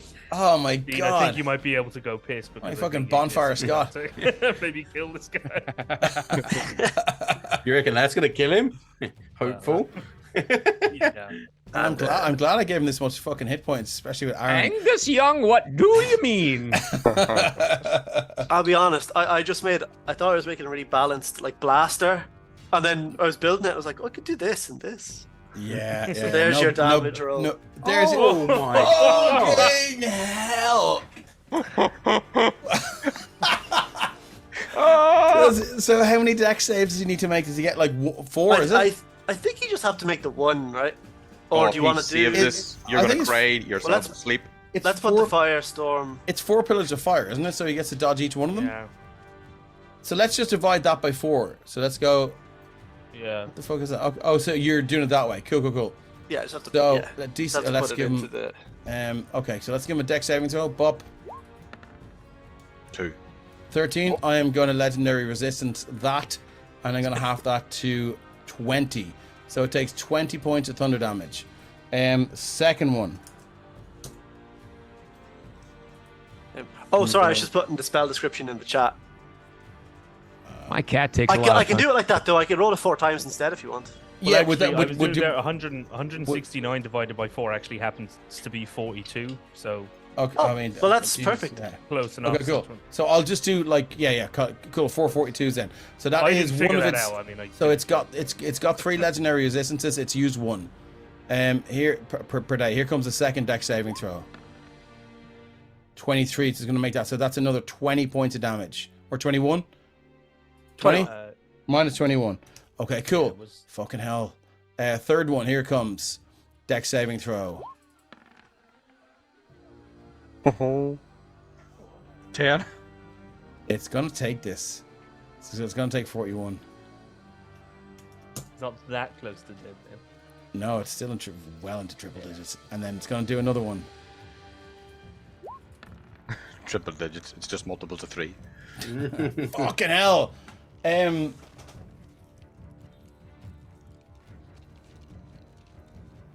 No, yeah, it's gonna take it. It's gonna take all this. Because I need to keep those fucking legendary resistances for something that isn't damage. It could be charms. It's gonna take another 41. Okay. Wow. Okay, so this thing is. You can see now these pillars of ice. Oh, sorry, thunder. Was it thunder damage? Thunder damage. Yeah, just begin to just slam down and buffet this thing's wings and its head. You can see its neck, just its head thrown to the ground, almost as if this giant block has landed on it, and you can hear this massive crack and snap. Another one from one of its wings. You hear like something deep inside just crack with a loud, hollow, resonant snap. As you can see that the right wing just maybe 3 feet lower than the left wing now. And it turns and looks at you and it goes, "You will be the first to die." Anything else you'd like to do? Yeah, he'll. So he's risen about 20 feet off the ground. So he's got 40 feet fly speed left. I will say you can see now fucking absolute murder in this thing's eyes for you. Grant. So Alright. the plan actually is I'm gonna Grant. I'll fly it away from the guys so that any AoE attacks it wants to do are less Oh my god. effective. Honorable. Okay. Yeah. So Oh, you're gonna yeah. still. I mean, you could fly this way and be out of its. But then it can breath attack through every. Yeah. Okay. All right. Okay. Yeah. Moving on. So that's it for you. Yes. Okay, so Pyroscoria now is fucking pissed. I'm gonna roll a D. Actually, would somebody like to roll a D6 to see if it recharges its fire breath? It recharges on a 5 or a 6.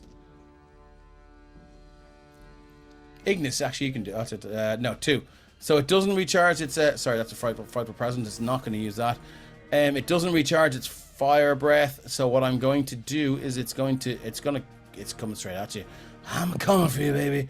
So it flies. It takes flight. Its wings.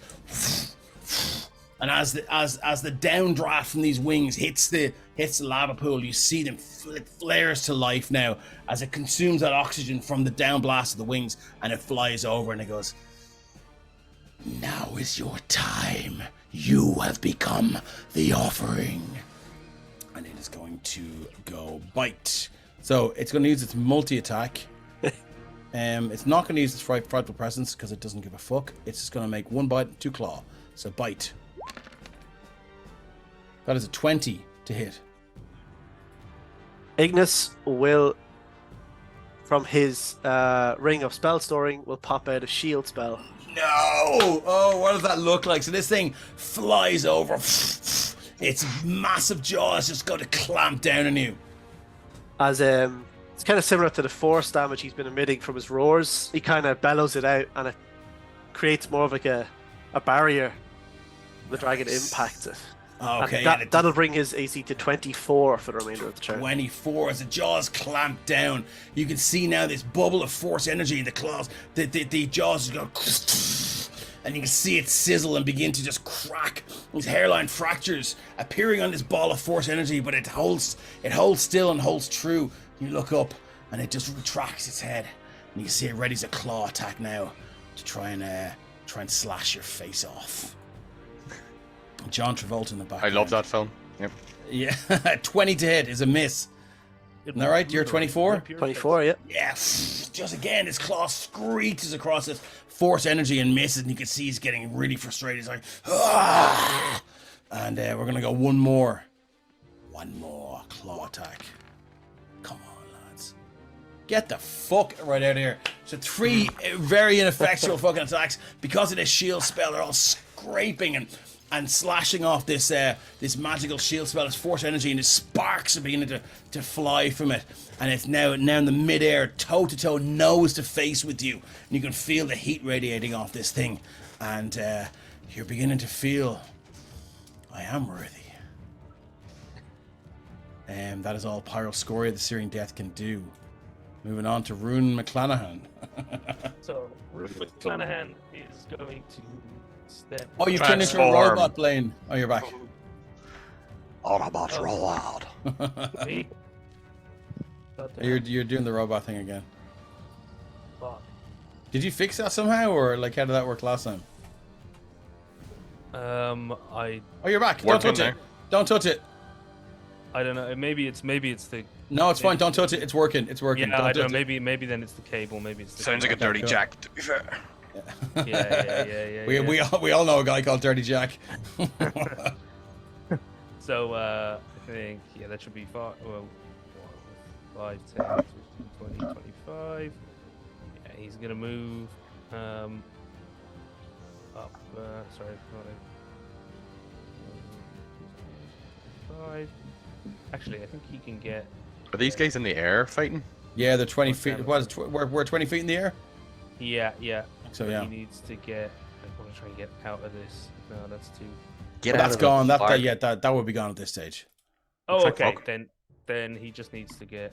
Yeah, okay. Then he's gonna move his 25. Get up to there, and Dave, could you make Rune size large, please? You asked me to make it For bigger. me. He ate Like a that? mushroom. Yeah. As he invokes Giant's Might, and as a bonus action for the next minute, if he is size large, he has advantage on strength checks and saves, and he does a bit of extra damage once per turn. So with that, he's gonna. I was just gonna say, as you moved out of my range, do I get an attack of opportunity? Yeah, you motherfucker. Oh yeah. Oh, I was still- with still. Oh man.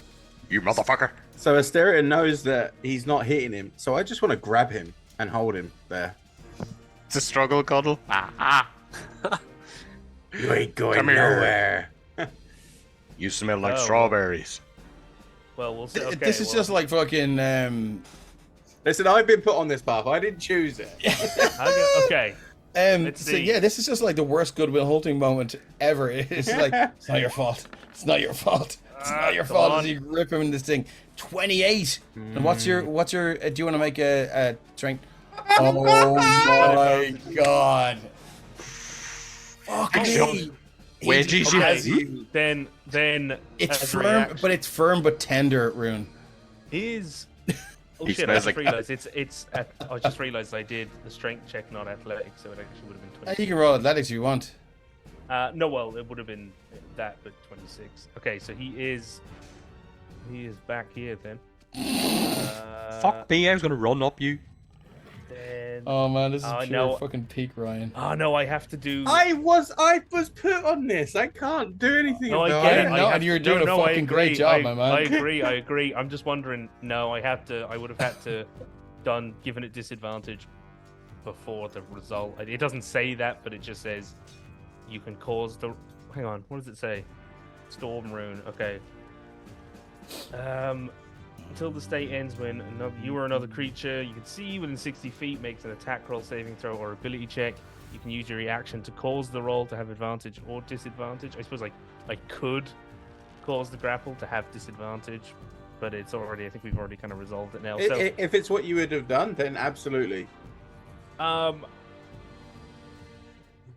No, because he was thinking of putting that in the back pocket for someone if someone else is going to get hit. So what he's actually what he's going to do is he can still attack, but he's just out of and 20 feet up. So he's just going to make attacks at disadvantage. Okay, cool. with his I'm full sorry that throw. I've ruined that term for you, Ben. I wasn't No, man, trying you're to do fucking that. doing it. Yeah, fair play to you. You're doing what you're meant to do. Yeah, That's all right. exactly. No. I totally agree. So that's one giant white. That's bonus, and then I could do, no. Okay, I'm just gonna start doing attacks at disadvantage and see kind of. Okay, so what are you just using your dwarven thrower? Dwarven thrower? Yeah. Okay, 'cause go it's, for it. At disadvantage, let's go. 60 feet max range. Yeah. Okay, cool. Yeah. So, You're well within that. He's gonna range say, well, yeah, pick on somebody. Well, slightly. I mean, bigger than them, but not as big as you. 24. Let's see what this thing's AC is. I think a 24 will do it. Yes, it will do it. 24 is a hit. For Okay. what's the D10 for? That is the giant's might. Oh no, actually, did I put the giant's? I didn't put the giant's might damage on that. That is the extra damage it does. There's an extra damage for being thrown. Hang on, why is it doing that? It should be. If it's extra damage, don't ask questions, just do. No, it should be a 2d8 and then the giant's might damage. I don't know why it's. There's nothing on the global. I don't have any modifiers clicked on. Sounds like my mom. Fucking extra damage every time she talks. So what are we trying to figure out? The 10? No. Sorry, it had an extra d10 clicked on. I don't like when I dropped the dwarven thrower in, but I don't think it should. Okay, so that's one Ignore d8 the with D10. so 14, so 15 points of slashing damage. Yeah. As it hurls end over end and lands in this thing, and it lands square in one of its gums, and it's just you can see now one of the claws just reaches up and pulls it out and just holds it, and he goes, "Now what?" Okay, next one. So but no, it has your dwarven thrower, so it disappears out of its hand, does it?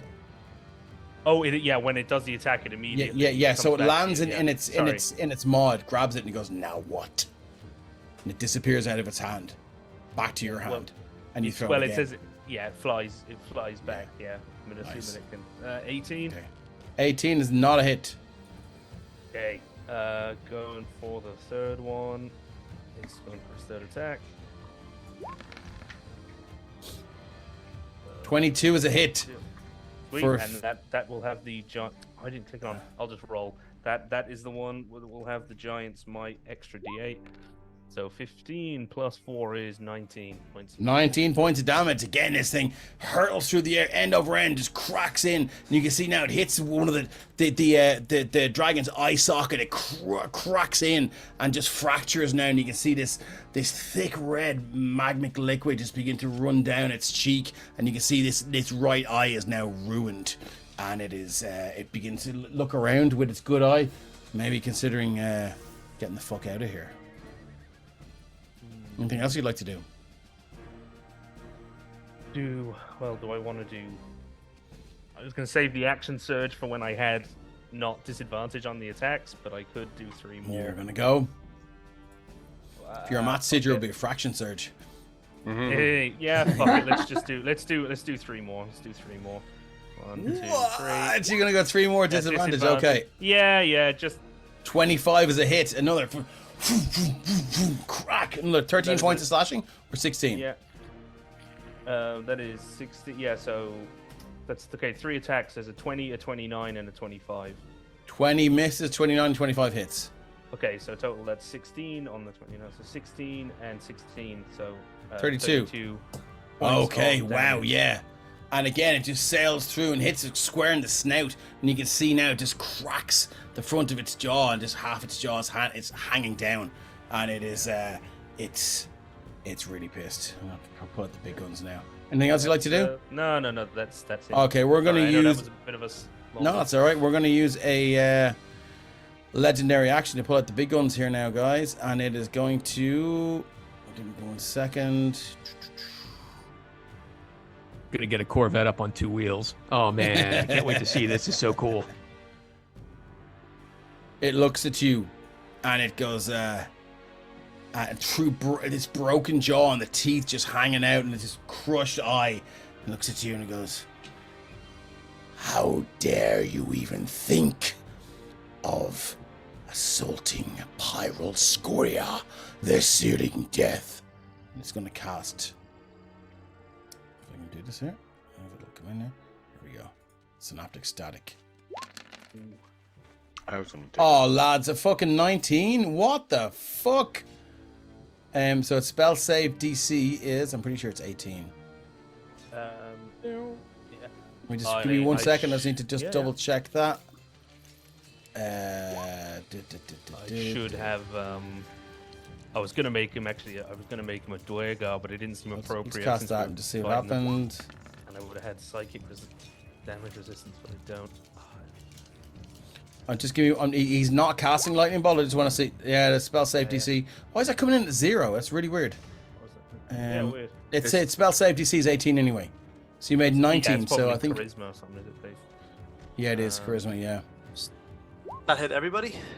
No, it's a point within range. You choose a point within range and cause a psychic energy to explode there. Each creature in a 20-foot radius. So it's centered on him. So it's going to be Asterion. 5, 10, 15, 20. I think it might get Baptiste as well. God damn it, Bobby. I mean, the roll is pure shit. I'm going to go from the dead center.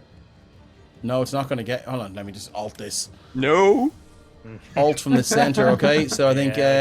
Just God damn it, Bobby. we think you got him? Services. How does that look to everyone else? Can't see. You can't fucking see. Can't see because of the darkness. Roll a dice. Yeah, roll Oh, a I dice. can see. Odds on a d20, it hits you. Evens on a d20, it doesn't. Alright, I'm I rolling would them. say yes. Yeah, that's my Baptiste. that's my DM brain. It was like, yeah, that hits him. Let me see. Where is it? Roll a d20. 5. Odds, it hits you, yeah. Cool. Odd. All right, cool. Fuck So you're- Bobby.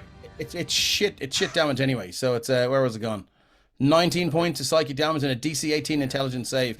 If you fail that, you've muddled thoughts for 1 minute. During that time, you roll a d6 and subtract the number rolled from all of your attack rolls, ability checks, as well as your Constitution saving throws to maintain concentration. Oh, well, I have Warcaster anyway, so yeah. Okay, cool. So you're gonna take 19 points of damage. I have to do a what saving throw? It's an intelligence saving throw. Fuck me. Rune rolled there. I got 90. It was above the. Okay, cool. No worries. Nice. You're gonna take 9 points of damage, then I think, isn't it? Yeah, no. 9 points of psychic damage. And if you save, you're not gonna have muddled thoughts. So that's all it can do for this. They're already muddled. Hey, it's all it can do for this legendary action. Moving on, Baptiste, what have you got? Okay, so I am going to cast with my Beacon of Hope that's still up. Yeah. 60 feet, which is everybody, I think, near me. Haven't swung a blade yet. Yeah, 50, 30, yeah.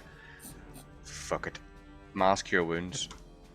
Level 5. Yeah, look, so everyone let's go to mass before they get the Cure Wounds in there. So it's rolling it, but it's not. You're all going to get 29 hit points because of Beacon of Hope. 29 hit points. Wow, okay, nice. Wow. So everyone's bumped up at 29. Does a dragon get that? No. I know. I know. He can fuck off. Anything else you'd like to do? I assume Byron doesn't, because she's far away. Yeah, no, it's 60 feet. I thought I could. You're currently cooking. Yeah. So I can't cast another spell. I can cast. No, I can't cast. I can only cast a cantrip if it's bonus action.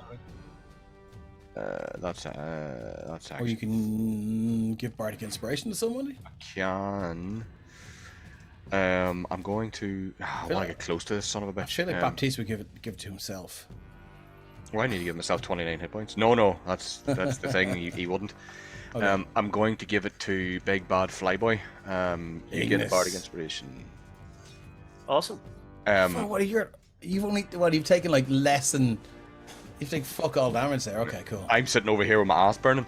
Yeah. I need to give myself the 29 hit points. Don't let me forget that. But the mass healing was basically the blue flame that's in his eyes hits the ground, goes across the ground like a sound wave, and everybody's sort of skirt or leggings just gets a wee puff of air, and your health goes up. So yeah, nice. Like it looks like it's going to be dramatic, and then it goes like ah. So okay, cool. At the end of your turn, then it's going to use its other legendary action, and it's going to cast a spell on. Sorry, hold on. Let me just double check. I've used on. Well, I wanted to move up close to him as well. Oh, sorry, go. Yeah, you can use your movement. Just to him. Okay, nice. You're 20 feet below him. So Pyroscoria is going to use its legendary action to cast Polymorph on Ignis. So it looks at you and it goes, you would look good as a little turtle. Turd. And I need you to make a DC 18. It's a wisdom saving throw, please. Okay. Or become a turtle. You have advantage on this, by the way, with my Beacon of Hope. Oh, perfect. So, wisdom. I have to go again. Yeah, as you look at him and you feel this magic take effect, and you just feel your bones begin to crack and twist, and you feel something unnatural emerge from your back as it's just keratin-like disc begins to sprout from your back, and you become smaller and smaller and smaller. And I've just realized that you're going to take 2d6 points of falling damage, and that might revert you from your form, depending on how many hit points a fucking turtle has. Oh, I think no. it's like 9, isn't that turtle? Oh my god! It depends if it's Raphael. I did not consider this. Well, to be fair, So- I just wanted to dispel magic afterwards. Can somebody look that up for me? Like, how many hit points does a turtle have? I'm trying to find Just it. before I fully fall to the ground, Turtle soup. I will use my sorcerer's magical guidance, spend a sorcery point, and re-roll an ability check. Yeah. Okay, cool. Oh, wait, that might say According to this, Ability it's check or 2. saving throw? It has 2 hit points. 2, yeah.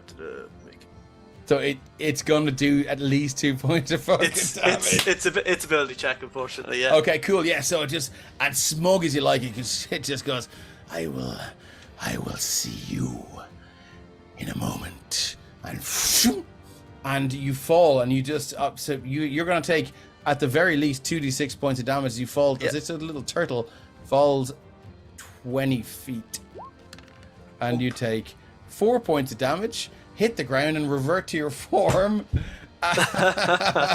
as the turtle has been killed and you are back. He did not consider that, and neither did the DM.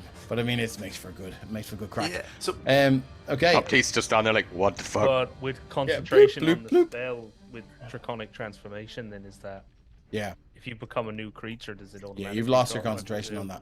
yeah, cool. Cool. Thanks for that. Moving on to Asterion. Come on, my boy. So Rune's going swimming. Hold on. At the end of your last turn, did you fail your save? Yeah. You did? Okay, cool. I got Rune's like a gone 3 swimming. or something. Okay, Ru- here we go. Rune's going swimming. So Yeah. yeah, I can't hit him, and I'm smart enough to realize that. But I do know that lava is pretty painful, so I'm going to pick him up and throw him into the lava. Okay, so how far can you throw somebody? And Also, somebody like who's like a few sizes bigger than you. I would move, like, if I needed to, I would move to get to the edge of the lava and lob him in. Okay, cool. I don't know what the throne rules are. Well, if he's large, If there's you're any half in movement, your then, movement. I think. Okay, so that's I think. 20 feet. Yeah, so 'cause yeah, I can definitely you're get to the already- edge. Yeah, it's already half to drag. It's already if you're grappling, it's already half. Just a heads to up, we're drag, right? we're at 11 o'clock. Is everyone okay to go for half an hour? Yeah, Yep. I am. Are you okay?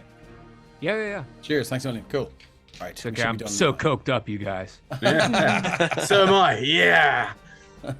Okay, cool. Yeah, so I can actually get to there anyway. So that 10 feet from the edge of the pit, I'm sure I could probably throw him that far. You can push, shove. That's an attack. Can I not pick Right. you up and throw you? Oh, we can try. I mean, yeah, Let's well, do a contested strength check anyway. I presume. What is I it? mean, I presume Asterion could. Okay. You know, with a sufficiently high strength. I mean, like he's wearing like obviously a lot of heavy. I armor. mean, I think. I mean, given your size bigger, would that not be disadvantage, or how do y'all feel about that? Well, I'm going reckless anyway, so I don't mind. Depends on whether he's got. You're raging, so you would have full advantage lift anyway. and- Okay, yeah. Oh, so Right, there's actually there are the rules for like how much you can lift, but then we'll have to get into estimating. Oh yeah, how we're not much, doing that. We've like half an hour you know left, what so I mean? yeah. Let's just Yeah. do a contested strength check. Strength check. Cool. Right, thankfully I have advantage at the minute. So I got to beat a 19. 19. Oh. Okay, No, now. this time I'm putting disadvantage on. I that knew he was reaction. going to do it. I knew he was going to do it. Yeah, You can put disadvantage on him. yeah. With the I have to use my reaction. rune to thing. do Oh, the okay, storm okay, rune, okay, the yeah, prophecy grand. rune. Yes, it is. Runes just flash up, and for a second you're getting this purchase, and you're like, it's the flames for you, my friend. And then just the runes flash, and all of a sudden there's no give in this in this tall dwarf. There's no purchase. What are you doing? And it just What you doing? What are you doing, you pillock? Does that count as my Dude. full action or just Yes. one attack? Okay, it's one cancel full your action. action. Yeah. Have you bonus action you'd like to do? Spit at him. No, that's it. You will get to Just repeat like- the thing though. Oh yeah, what is it? Wisdom save, wasn't Oh, it? is he Yeah, still in wisdom the save, beacon? DC 16. He's not in the beacon of hope, is he? I was in it. Oh But no, my no. god, man. Okay, cool. That's it for you. We're going to move on to the layer action. Can I get a D6, please? Somebody please roll a 6. Sure. I did the last one, so no. Do you want me to roll? Yeah. I'm gonna get you into that fire pit. fiery dice. Seems. Well, while you do this, Dave, the enemies are at the gates. Actually, I sorry, gotta no, I pee. should do it on. Go for it, my man. Go for it. Go. Alright, I just realized I should do it. I'll do it on camera. 4. Oh, same result. We had 4. Yeah, so we have to re-roll again. We can't go the same one again. Had 4. Okay.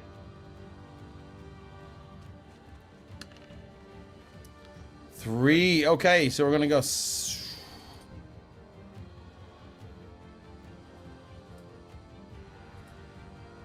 we go. I'll throw this into the chat.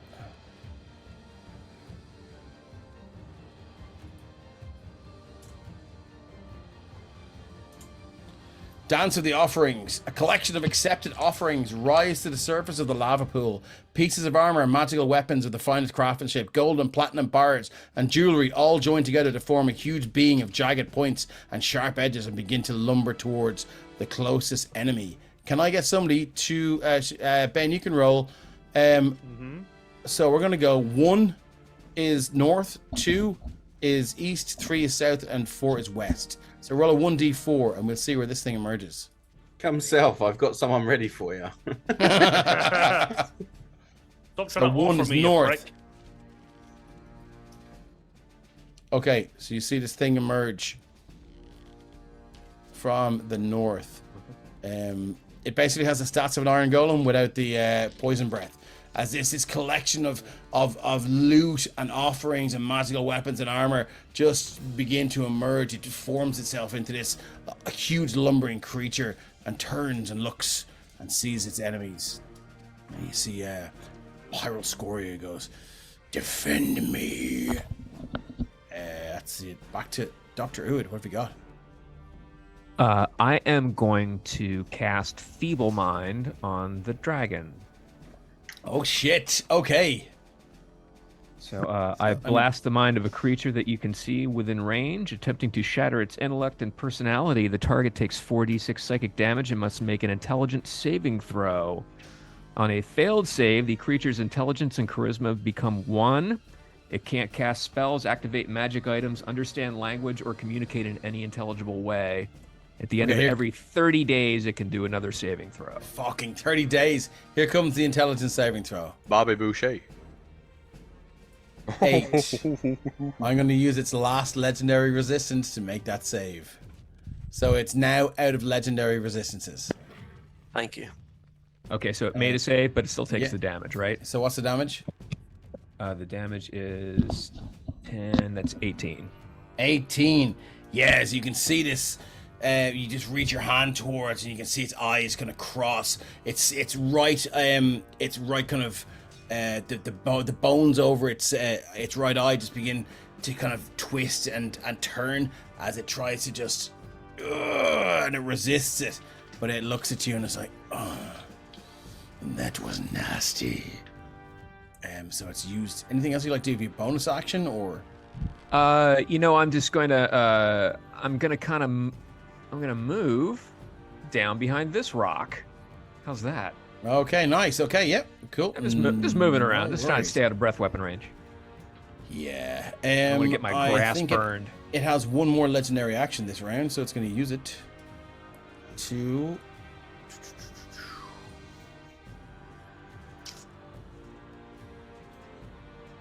So, it's down to 1 4th level spell left.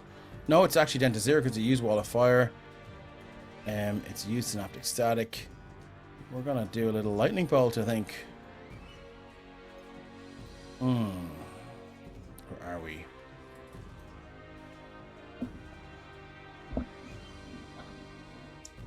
Yeah, I think it's gonna use a Lightning Bolt. So it's gonna Lightning Bolt.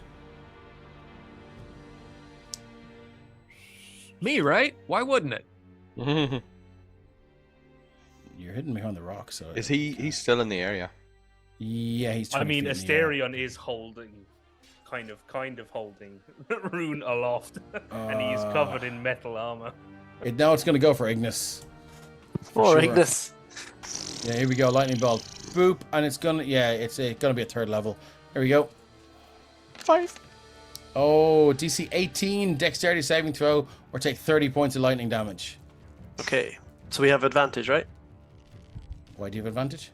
Was Beacon of Hope on Beacon's only death saves and wisdom. Death saves and wisdom saves. Oh, okay. Actually- Just give me 2 seconds. As a satyr, I have advantage on saving throws against spells from magic resistance. Nice. Okay, so DC 18 Dexterity saving throw at advantage. Sweet.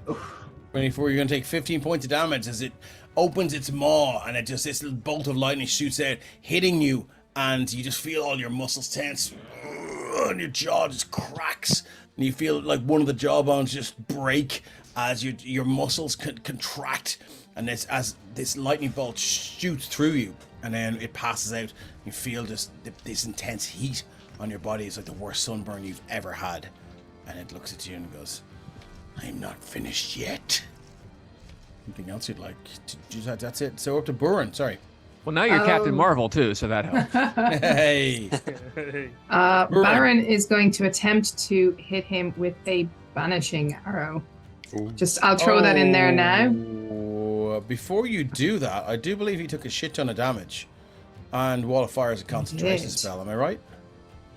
It is. So, I kind of forget the damage. So we just say DC 15? How do you all feel about that? DC 15 for. I'd say, well, didn't someone do a shit ton? Someone did a shit ton of damage to it. Oh yeah.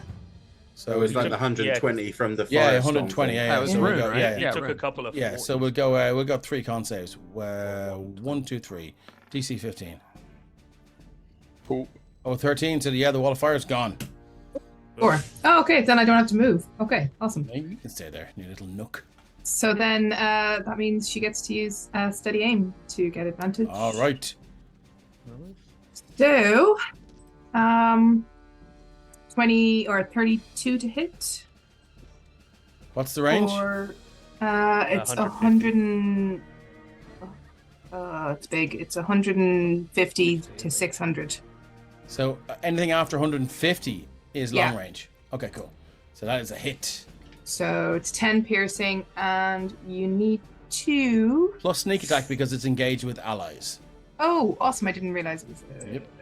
someone close enough. So that's another 9 sneak damage. Your sneak And attack then- balls. I know. It's 4d6 though, but it's still balls. Minus 19. Okay. And Actually, I think they might then need to be in 5 feet of him, and if he's up in the air, I don't know if the lads. What's that? I was saying. well, I have advantage on it, so I get it from the advantage. Oh yeah, you not get from advantage. the Yeah. So charisma saving throw or be banished. So it's a DC 16 charisma Banished. saving throw. Be gone, best. So you are banished to a location somewhere in the Feywild. While you're banished, your speed is 0 and it's incapacitated. And at the end of its next turn, the target reappears in the space if vacated or the nearest unoccupied space if that space is occupied. At the end of its next turn, it reappears. The end of its next turn, yeah. Okay, cool. So, Burn, that was a fucking hell of a fucking round. What'd you like to do? She'll shout out to the others, it's gonna be back soon, so do your healing thingies or whatever, take your potions, be ready. Hide your kids, hide your wife. Cool. Hide the butter on the knife. I think I don't think she has an angle on the other one without having to move. Does she? Yeah, they're not like to the ceiling. They're just like sort of kind of stepping stones. Can I see around the pillar though? But I'm at. I think I can. Yeah, sure. Why not? Okay, so then that is both bow at it. Normal though. So that would be a 22 to hit it Its AC is 20. That's a hit. for a 5 piercing. 5 piercing. Yes, this thing just shoots through and sails across this magma pit. You can see you just hit this diamond and gold necklace that just sails off the body and just lands with a plop on this in front of this throne. Oh, fall back in the lava. Okay, excellent. Is that it for you? That's it for Baron. Moving on to Ignis. Ignis, what would you like to do? There is no enemy in sight. Ignis will take 2 steps back, Okay. and he's going to ready and empower disintegrate Oh shit. for when he comes back. And you've got bardic inspiration. Let's Is- not forget that little gem. Isn't Oh, the that's bardic inspiration in forget there that. as well for the. isn't there a only giant get those golem after- made out of spare change somewhere around here? Yeah, Up at it's, the it's top. at the very north there. Yeah, it crawled out. So we rolled a d4 to see like which point of the compass it would crawl out of the thing, and it crawled out like the furthest away it could possibly be. But is it still activated if the dragon isn't controlling it? It's a lair action, so I'm gonna say it is. It's the power of the dragon is sort of residual in this lair. If it were gone for maybe 10 rounds, it would probably start to sort of kind of wind down and whatever. Okay. But it's still moving, yeah. So And it's that's coming it for towards Ignis. us. So yeah, very slowly. Actually, I should probably add it to the turn order. Bob.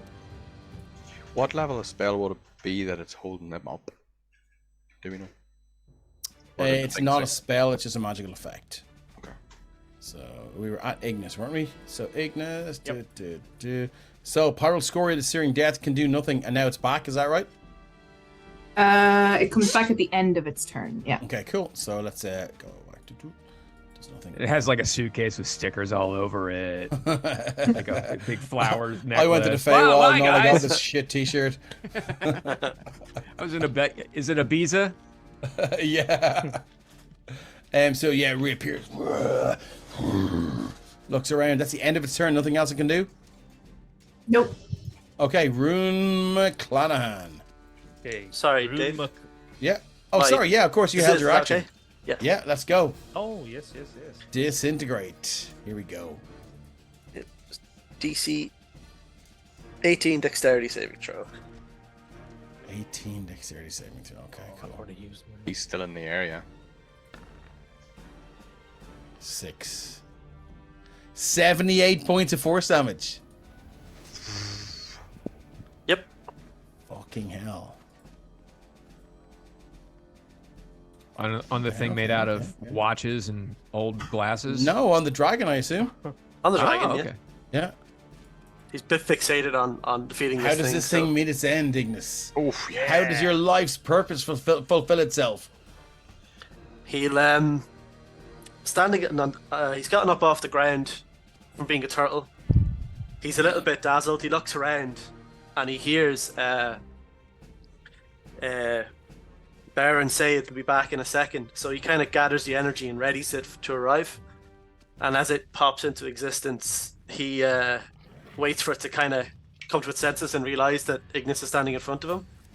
And he just points one hand out and lets off a beam of force. Yeah. And like some kind of, like a rail gun going off just blows a hole straight through the dragon. Nice. You see this sickly green bolt of energy, just almost as if your hand grows larger and larger and larger with the power held by this disintegrate spell, and you just feel it building, and you release it.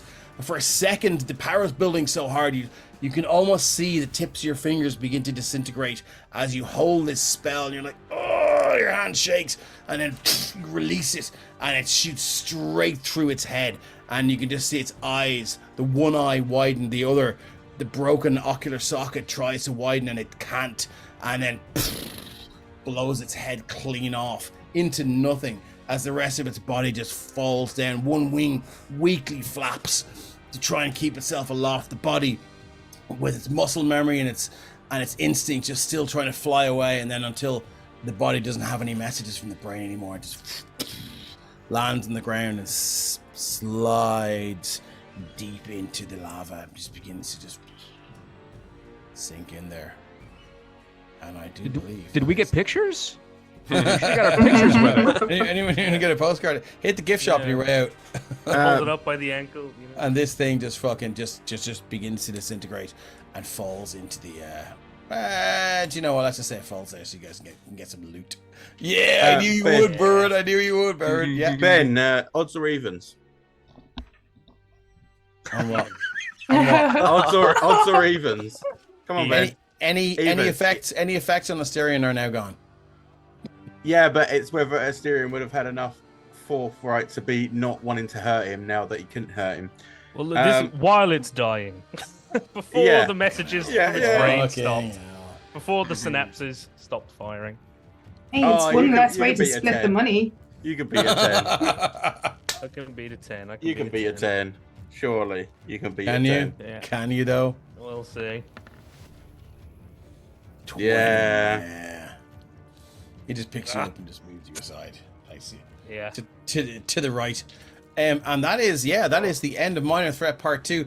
As you guys make it back, you can whatever, there are like a shit ton of magical items and lovely look at Burn just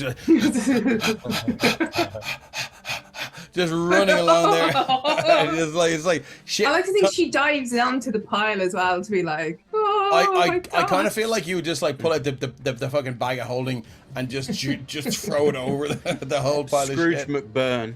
Yeah. You guys make it back, make your money, and with the head chopped off of this this commander of the deep dwarves that it had cowed into fear and supplication, the army and the war against the dwarves of Hendor ends, and you have saved the day. Well done, everyone, and thanks for playing. Hey, we made a difference, you guys. You did. Absolutely. Hey, we made it. At the start, I was retire. kind of thinking, shit, I may have overdone this creature because people took a lot of damage. I only had one more mass healing word left. Fucking hell. 15th Yeah, level's but no, crazy. you guys did so well. I should. Yeah, I was thinking maybe I'll throw in some minions or whatever. But anyway, so look, well done, everyone. Nice. Thanks for showing up, Blaine. Thanks so much for playing with us. We love you. We appreciate it. And Thanks for having it any time. I love playing with you very guys. much. Cheers. And cheers, thanks to everybody for listening and tuning in. Yeah, absolutely. And we're going to thanks for joining raid us. Captain Robert. So please don't leave the chat. Or you can click the raid button and we will raid them. So thank you so much. Sweet. See you guys soon. Ciao, Bella. Take some. Cheers. Thanks so much, everyone. Well done. Fantastic. Thanks, you guys. It was Excellent, Dave. Thank you. what a goddamn delight. Thank you, Blaine.